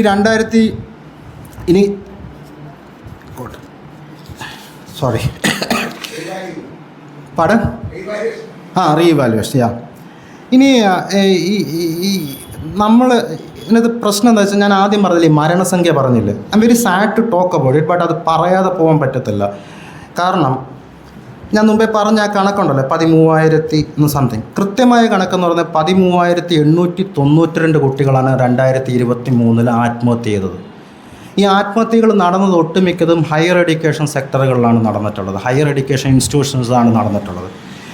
2014 തൊട്ട് 2023 വരെ ഈ രാജ്യത്ത് വിദ്യാർത്ഥി ആത്മഹത്യകൾ ഏകദേശം 73% വർദ്ധിച്ചു എന്നുള്ളതാണ് കേന്ദ്ര സർക്കാരിൻ്റെ തന്നെ കണ്ടെത്തൽ. 73% വർദ്ധിച്ചു. 2024 ഓഗസ്റ്റിൽ അതേ NCRBയുടെ ഡാറ്റ അടിസ്ഥാനമാക്കി IC3 എന്ന് പറയുന്നൊരു സമ്മേളനത്തിൽ അവതരിപ്പിച്ച പഠനത്തിൽ പറയുന്നത്, വിദ്യാർത്ഥി ആത്മഹത്യകൾ ഇപ്പോൾ ഓരോ വർഷവും 4% വീതം വളരുകയാണ്. 4% വീതം വളരുക എന്നുള്ളതാണ്. ഇത് പൊതുജനസംഖ്യയിലെ ആത്മഹത്യയുടെ ഇരട്ടി വേഗത്തിലാണ് ഈ വിദ്യാർത്ഥികളുടെ ആത്മഹത്യ നടന്നിരിക്കുന്നത്. അന്ന് ആ റിപ്പോർട്ടിൻ്റെ തലക്കെട്ട് എന്ന് പറഞ്ഞാൽ ഇന്ത്യയെ വിഴുങ്ങുന്ന ഒരു മഹാമാരി എന്നാണ്. ഇത് എപ്പിഡമിക്കാണ്, വിദ്യാർത്ഥി ആത്മഹത്യകൾ എപ്പിഡമിക്കാണെന്ന് സുപ്രീം കോടതിയും ഒബ്സർവ് ചെയ്തിട്ടുണ്ട് ഈ കഴിഞ്ഞ ഒരു 6 മാസം മുമ്പ്. എപ്പിഡമിക്കാണ്, ഇത് മഹാമാരിയാണെന്ന് സുപ്രീം കോടതിയും പറയുന്നുണ്ട്. അപ്പോൾ അതിന് ആത്മഹത്യ എന്നറിയാമോ? 15-നും 21-നും 22-നും വയസ്സിനിടയിലുള്ള കുട്ടികളാണ്. ഈ പ്രഷർ താങ്ങാൻ പറ്റുന്നില്ല. പരീക്ഷ എഴുതാൻ പോയി കഴിഞ്ഞാൽ പരീക്ഷാ പേപ്പർ ചോരുന്നു. ഇനി എങ്ങനെയെങ്കിലും ക്ലിയർ ചെയ്ത് IITയിലും IIMലും എത്തിക്കഴിഞ്ഞാൽ അവിടെ പഠിക്കാനുള്ള സാഹചര്യമില്ല. അവർക്ക് മറ്റു പല കാരണങ്ങളുണ്ട്, അതിലേക്കാണ് ഞാൻ വരുന്നത്. അങ്ങനെയാണ് ഈ ആത്മഹത്യകൾ പോകുന്നത്. 2021 കേന്ദ്ര വിദ്യാഭ്യാസ മന്ത്രി തന്നെ പാർലമെൻറ്റിൽ സംബന്ധിച്ച ഒരു കണക്ക് പറയാം. 2014-നും 2021-നും ഇടയിൽ ഉന്നത വിദ്യാഭ്യാസ മേഖലയിൽ 122 കുട്ടികളാണ് ആത്മഹത്യ ചെയ്തത്. അതിൽ 101 പേര് കേന്ദ്ര സർവകലാശാലകളും IITകളിലും NITകളിലും ആണ് പഠിച്ചുകൊണ്ടിരുന്നതെന്നുള്ളതാണ് പാർലമെൻറ്റിൽ പറയുന്നത്. ഇനി കഴിഞ്ഞ 7 വർഷത്തിനിടെ കേന്ദ്ര സ്ഥാപനങ്ങളിലെ വിദ്യാർത്ഥികളുടെ ആത്മഹത്യയിൽ 56%, ഞാൻ മുമ്പേ പറഞ്ഞില്ലേ, ദളിത്, പട്ടികജാതി, പിന്നോക്ക വിഭാഗ വിദ്യാർത്ഥികളായിരുന്നു. 100 പേര് മരിച്ച 56 പേര് ദളിത് പിള്ളേരും പിന്നോക്ക വിഭാഗത്തിൽ നിന്നുള്ള പിള്ളേരുമാണ്. അത് എവിടെയാണ്? IITയിലും IIMലും NITയിലും AIMSലും അങ്ങനെയുള്ള വലിയ വലിയ സ്ഥാപനങ്ങളാണ്. അവരുടെ പേരുകളൊക്കെ നിങ്ങൾക്ക് ഓർമ്മ കാണുമായിരിക്കും, എങ്കിലും ഒന്നുകൂടെ പറയാം. റോഹിത് വെമുല, റോഹിത് വെമുലയുടെ കഥ നിങ്ങൾക്കറിയാമല്ലോ. സ്റ്റൈഫൻഡിൻ്റെ വിഷയമായിട്ട് ബന്ധപ്പെട്ടിട്ടാണ്. ഞാൻ ആദ്യം പറഞ്ഞില്ലേ എൻ്റെ മക്കൾക്ക് കിട്ടാത്ത സ്റ്റൈഫൻഡ്, ആ സ്റ്റൈഫൻഡിൻ്റെ വിഷയമായിട്ട് ബന്ധപ്പെട്ടിട്ട് നടന്ന ഹരാസ്മെൻറ്റിലാണ് അദ്ദേഹം ആത്മഹത്യ ചെയ്തത്. എൻ്റെ ജനനം തന്നെ എന്നെ ഈ ഒരു സ്ഥിതിയിലേക്ക് എത്തിച്ചെന്നുള്ള വലിയൊരു കോട്ട് പറഞ്ഞിട്ടാണ് ആ ആത്മഹത്യക്കുറിപ്പിലുണ്ടായിരുന്നത്. അതുപോലെ ദർശൻ സോളങ്കി 18 വയസ്സേ ഉണ്ടായിരുന്നുള്ളൂ, പ്ലംബറുടെ മകനായിരുന്നു. ആദ്യമായിട്ട് അവൻ്റെ കുടുംബത്തിൽ നിന്ന് IITയിലേക്ക് പോകുന്ന വിദ്യാർത്ഥിയായിരുന്നു. ബോംബെയിലെ കെമിക്കൽ എഞ്ചിനീയറിംഗ് വിദ്യാർത്ഥിയായിരുന്നു, ബോംബെ IITയിൽ. എന്താ പറ്റിയത്? അവിടെ ഈ ജാതി വിവേചനം സംഭവിച്ചു കഴിഞ്ഞപ്പം അവനത് താങ്ങാൻ പറ്റിയില്ല, അവൻ ആത്മഹത്യ ചെയ്തു. പായൽ താഡ്വി, സെന്തിൽ കുമാർ, അദിനയ് കമ്പാര, ഇങ്ങനെ എത്ര പേരുകൾ. ഇനി കേരളത്തിലെ കാര്യം പറയുകയാണെന്നുണ്ടെങ്കിൽ ഏറ്റവും അവസാനം നമ്മളെല്ലാവരും കണ്ടിട്ടുള്ള ഈ കോട്ടയത്തെ ഏറ്റവും വലിയ സമരം നടത്തുള്ള നിതിൻ രാജ്, ഇങ്ങനെ എത്ര കുട്ടികളാണ് ദളിത് പിന്നോക്ക വിഭാഗത്തിൽ നിന്നും ആത്മഹത്യയിലേക്ക് തള്ളിവിടപ്പെടുന്നു എന്നുള്ളതാണ്. അപ്പം ഈ എന്തുകൊണ്ടാണ് ഇത് സംഭവിക്കുന്നത് വെച്ചാൽ, ഈ ആത്മഹത്യയുടെ രജിസ്റ്ററിൽ പോലും രേഖപ്പെടുത്താത്തൊരു സാധനമുണ്ട്. നമ്മുടെ ഹോപ്പ്, നമ്മുടെ പ്രതീക്ഷയെ കില്ല് ചെയ്യുന്നു എന്നുള്ളതാണ്. കുട്ടികളുടെ പ്രതീക്ഷയെ കില്ല് ചെയ്യുക ചെയ്യുന്നത്. അതാണ് ചെയ്തുകൊണ്ടിരിക്കുന്നത് ഈ സർക്കാർ. അത് ഈ 2014-15-നും 2019-20-നും നിങ്ങൾക്കറിയാമോ, സർക്കാർ സ്കൂളുകളിലെ കുട്ടികളുടെ എണ്ണം 14.41 കോടിയിൽ നിന്നും 12.81 കോടിയിലേക്ക് വീണു. സാറ് പറഞ്ഞിരുന്നു, രാമകൃഷ്ണൻ സാറ് പറഞ്ഞിരുന്നു, സർക്കാർ സ്കൂളുകളിലെ കാര്യം പറഞ്ഞില്ല എന്നുള്ളതേ ഉള്ളൂ. കുട്ടികളുടെ എണ്ണം കുറഞ്ഞുകൊണ്ടിരിക്കുക. വെറും 5 വർഷം കൊണ്ട് 1.6 കുട്ടികളാണ് പൊതുവിദ്യാഭ്യാസ മേഖല വിട്ടുപോയത്, അതായത് പബ്ലിക് സ്കൂളുകൾ വിട്ടുപോയത്. 2024 67% താഴെയായിട്ട് വീണ്ടും അത് പോവുകയും ചെയ്തു. അതായത് ഇതിൻ്റെ കൃത്യമായ ഒരു ഡെസിഫർ എന്താ, വായന എന്താണെന്ന് ചോദിച്ചു കഴിഞ്ഞാൽ, ഫീസ് കൊടുക്കാൻ ബുദ്ധിമുട്ടുള്ളവരല്ല സർക്കാർ സ്കൂളിൽ പോകുന്നത്. ഫീസ് ഒപ്പിക്കാൻ സാധിക്കുന്നവൻ എങ്ങനെയെങ്കിലും പ്രൈവറ്റ് സ്കൂളിലേക്ക് പോകും. ഇനി സൗജന്യ വിദ്യാഭ്യാസം നമ്മുടെ അവകാശം, റൈറ്റ് ടു എഡ്യൂക്കേഷൻ ഉള്ളതാണ്. 14 വയസ്സ് വരെ റൈറ്റ് ടു എഡ്യൂക്കേഷൻ ഉള്ളതാണ്. അത് ഭരണഘടന അനുവദിക്കുന്നതാണ്, സുപ്രീം കോടതി സമ്മതിച്ചിട്ടുള്ളതാണ്. അപ്പോൾ ആ റൈറ്റ് ടു എഡ്യൂക്കേഷന് വേണ്ടിയിട്ട് 14 വയസ്സ് വരെ സൗജന്യ വിദ്യാഭ്യാസത്തിന് ഞാനൊരു സ്കൂളിലേക്ക് പോകുമ്പോൾ ആ സ്കൂളിൽ പുസ്തകം വരുന്നില്ല, ആ സ്കൂളിൽ ടീച്ചർമാരില്ല, ആ സ്കൂളുകൾ ഇടിഞ്ഞു വീണുകൊണ്ടിരിക്കുകയാണ്, ആ സ്കൂളുകളിൽ ലാബില്ല, ആ സ്കൂളുകളിൽ കമ്പ്യൂട്ടർ ഇല്ല, ആ സ്കൂളുകളിൽ ഉച്ചക്കഞ്ഞി പോലും ഇല്ല. അപ്പോൾ കുട്ടികൾ അവിടെ വിടാൻ പറ്റുമോ?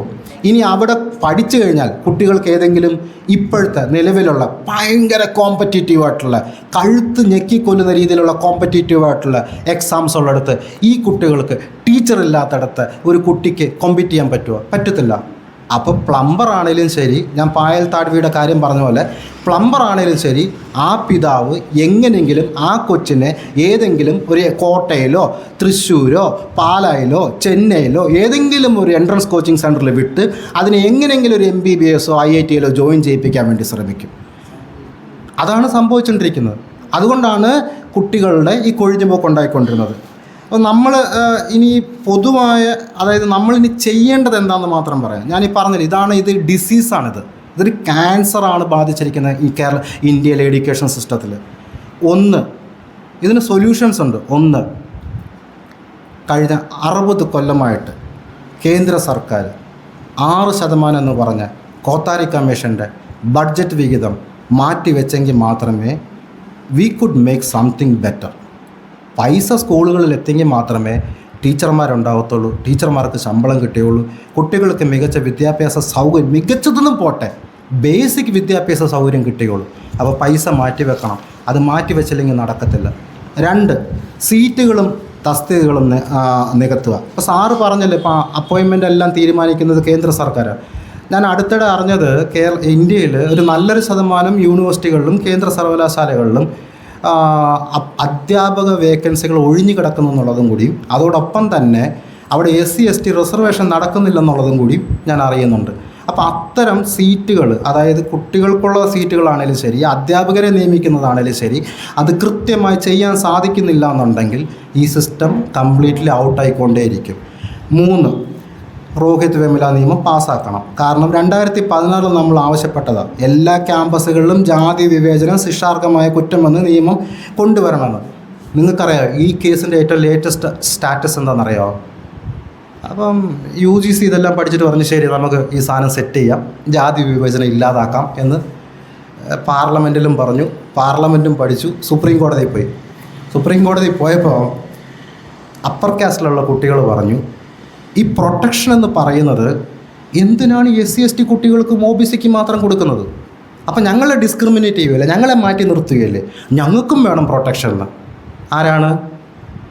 മറ്റേ Audi കാറുള്ള, BMW കാറുള്ള, വീട്ടിൽ നിന്ന് കോട്ടയിലെ എഞ്ചിനീയറിംഗ് എൻട്രൻസ് കോച്ചിങ്ങിനൊക്കെ പൈസ കൊടുക്കാൻ ഉള്ള സൗകര്യമുള്ള വീട്ടിലെ കുട്ടികൾ പറയുവാണ്, ഇത് നിങ്ങൾ SC/ST OBCക്ക് മാത്രം കൊടുത്താൽ it will be seen as people are discriminating us എന്ന്.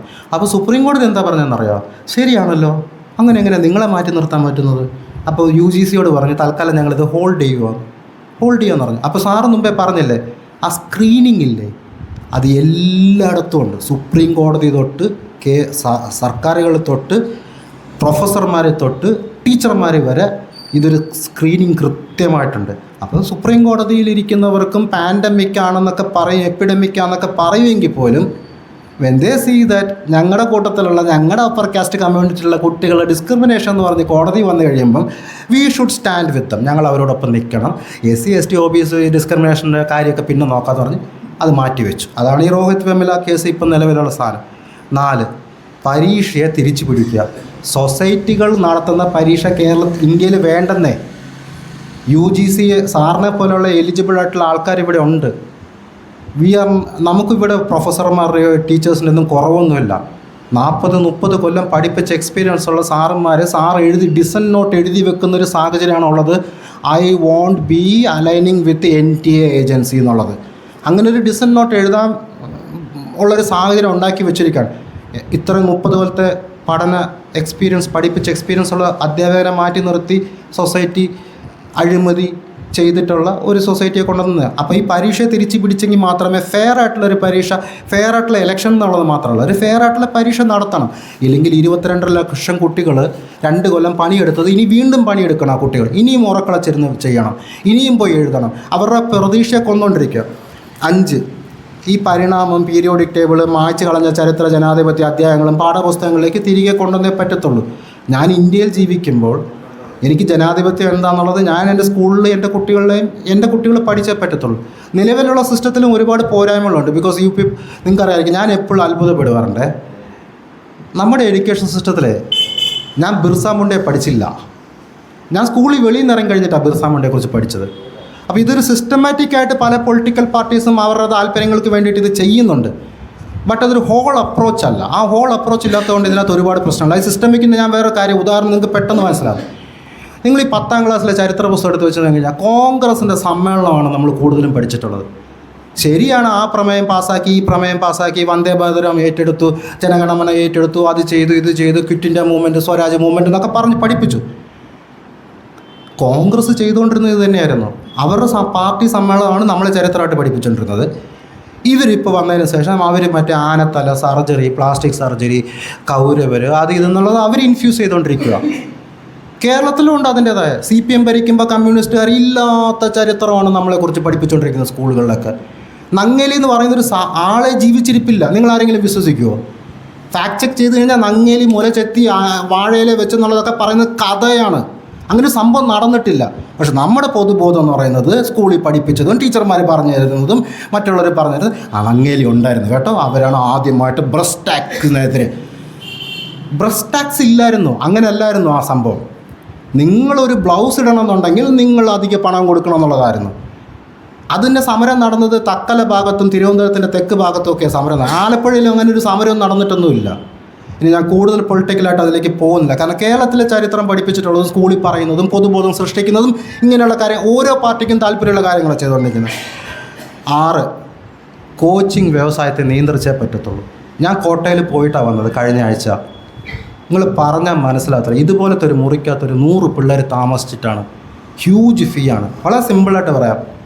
ഒരു കൊല്ലം ബ്രില്യൻസിൽ എൻ്റെ കൊച്ചിന് കൊടുക്കേണ്ട പൈസ എത്രയാണെന്നറിയാം? 2,45,000 രൂപ. ഇതെങ്ങനെ അഫോർഡ് ചെയ്യാൻ പറ്റും ഒരു പ്ലംബറിന്?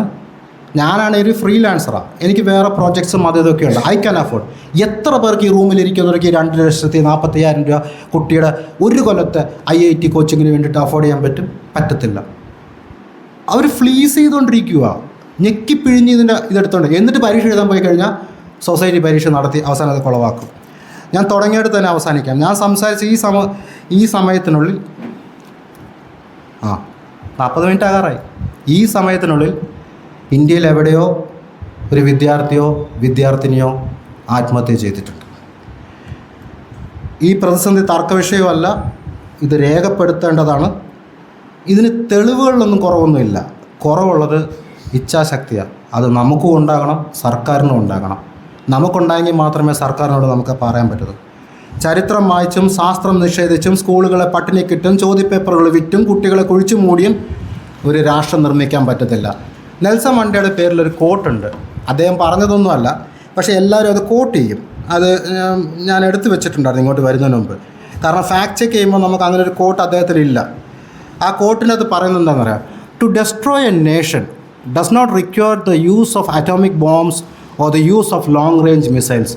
അറ്റോമിക് ബോംബും മിസൈലും ഒന്നും വേണ്ട ഒരു രാജ്യത്തെ ഇല്ലാതാക്കാൻ. It only requires lowering the quality of education and allowing cheating in the examinations by the system. അതായത് ഈ പരീക്ഷ നടത്തിപ്പിക്കുന്നതിൻ്റെയും ക്വാളിറ്റി ഓഫ് എഡ്യൂക്കേഷൻ്റെ ക്വാളിറ്റി വെട്ടിക്കുറച്ചിട്ട് മിത്ത് പഠിപ്പിക്കുകയൊക്കെ ചെയ്ത് കഴിയുമ്പം അതൊരു നമ്മൾ സ്റ്റോണേജിലേക്ക്, ഞാൻ ആദ്യം പറഞ്ഞില്ല, ആ സ്റ്റോണേജിലേക്ക് നമ്മൾ തിരിച്ചു പോകും. നമ്മൾ രാവണൻ മറ്റേ വിമാനത്താവളം ഉണ്ടായിരുന്നൊക്കെ പറഞ്ഞ് വിശ്വസിച്ചിങ്ങനെ നടന്നുകൊണ്ടിരിക്കും. അതുകൊണ്ടൊരു രാഷ്ട്രം നിർമ്മിക്കപ്പെടുന്നത് ഓരോ ചെറുപ്പക്കാരനെയും, ഗ്രാമത്തിലെ സ്കൂളിലിരിക്കുന്ന ദളിത് പെൺകുട്ടിയും IIT-യിലെത്തിയ 1ാം തലമുറ പിതാവിനെയും കോട്ടയിലെ ഹോസ്റ്റൽ മുറിയിലും ഉറക്കം വിളിക്കുന്ന കുട്ടിയും നിൻ്റെ മനസ്സിന് വിലയുണ്ട്, നിൻ്റെ ജീവിതത്തിന് വിലയുണ്ട്, നിൻ്റെ ഭാവി വിൽപ്പനയ്ക്കുള്ളതല്ല എന്ന് പഠിപ്പിക്കുമ്പോഴാണ്. 6% വാഗ്ദാനം ചെയ്തു, 3% പോലും തരുന്നില്ല. ലോകം വാഗ്ദാനം ചെയ്തു കുട്ടികൾക്ക്, പക്ഷെ കൊടുത്തത് മിത്തുകളാണ്. നീതിയുള്ള പരീക്ഷ വാഗ്ദാനം ചെയ്തു, പക്ഷേ പരീക്ഷ എഴുതി കഴിയുന്നതിന് മുമ്പേ ചോദ്യപേപ്പർ വെബ്സൈറ്റുകളിലുണ്ട്. ഭാവി വാഗ്ദാനം ചെയ്തു, പക്ഷേ കുട്ടികളെ ആത്മഹത്യയിലേക്ക് തള്ളിവിടുക. ഈ ലേറ്റസ്റ്റ് നീറ്റ് പരീക്ഷയിൽ 6 കുട്ടികളാണ് ആത്മഹത്യ ചെയ്തത്.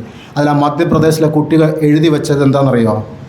അച്ഛൻ്റെ അമ്മയുടെയും പ്രതീക്ഷയ്ക്കൊത്ത് ഉയരാൻ എന്നെക്കൊണ്ട് സാധിച്ചില്ല, ഇനി എനിക്കതിനുള്ള കെൽപ്പുണ്ടെന്ന് ഉറപ്പില്ല, ഞാൻ ലോകം വിട്ടു പോകുന്ന ഒരു പെങ്കൊച്ചെഴുതി. 15-16 വയസ്സുള്ള പെങ്കൊച്ചെഴുതി വെച്ചതാണ്. അതുകൊണ്ട് ഞാനിത് അംഗീകരിക്കാൻ വിസമ്മതിക്കുന്നു, നിങ്ങളും വിസമ്മതിക്കണമെന്ന് ഞാൻ അഭ്യർത്ഥിക്കുന്നു. നാളെയല്ല, അടുത്ത തെരഞ്ഞെടുപ്പിലല്ല, ഇപ്പോൾ. കാരണം ഞാൻ സംസാരിച്ച് 40 മിനിറ്റ് ആയപ്പോൾ ഒരു കുട്ടി ആത്മഹത്യ ചെയ്തിട്ടുണ്ട്. ഇനിയും ഇന്ന് നിങ്ങൾ വീട്ടിൽ ചെല്ലുന്നതിനിടയ്ക്ക് ഇത് സംഭവിക്കും. അതായത് ഒരു ദിവസം 38 കുട്ടികൾ ഒരു വർഷം ആത്മഹത്യ ചെയ്യുന്ന ഇന്ത്യയുടെ എഡ്യൂക്കേഷൻ സിസ്റ്റം. ലോക റാങ്കിങ്ങിൽ ഒരിടത്തുമില്ല, സ്കൂളുകളിൽ ഒരിടത്തുമില്ല. മിത്തുകൾ മാത്രം. പൈസ തരുന്നില്ല, സ്കോളർഷിപ്പുകൾ വെട്ടിക്കുറയ്ക്കുന്നു, ഫെലോഷിപ്പുകൾ വെട്ടിക്കുറയ്ക്കുന്നു, സാറന്മാരെ നിയന്ത്രിക്കുന്നു, രാമകൃഷ്ണൻ സാറിനെ പോലെയുള്ളവരോട് ചരിത്രത്തിന് പകരം മിത്ത് പഠിപ്പിക്കാൻ നിർബന്ധിതരാക്കുന്നു. സോ ദിസ് ഇസ് വാട്ട് നമ്മുടെ എഡ്യൂക്കേഷൻ സിസ്റ്റം ഇരിക്കുന്നത്. ഞാൻ ആദ്യം പറഞ്ഞല്ലോ, നിങ്ങൾ ആർഗ്യുമെൻറ്റേറ്റീവ് ആയിട്ടായിരിക്കും തിരിച്ചു പോകുന്നത്, ഇറിറ്റേറ്റഡ് ആയിട്ടായിരിക്കും തിരിച്ചു പോകുന്നത്. ഐ ഫീൽ ദാറ്റ് നിങ്ങൾ തിരിച്ചു പോകുന്നത് ഇറിറ്റേറ്റഡ് ആയിട്ടായിരിക്കും. ഇതെന്നാ പരിപാടി ഇവിടെ നടക്കുന്നതെന്ന് വിചാരിച്ചുകൊണ്ടായിരിക്കും ഇവിടെ പോകുന്നത്. അങ്ങനെ പോകാമെന്നുണ്ടെങ്കിൽ ഞാനിവിടെ വന്നതിന് പ്രയോജനമായി. നന്ദി, നമസ്കാരം.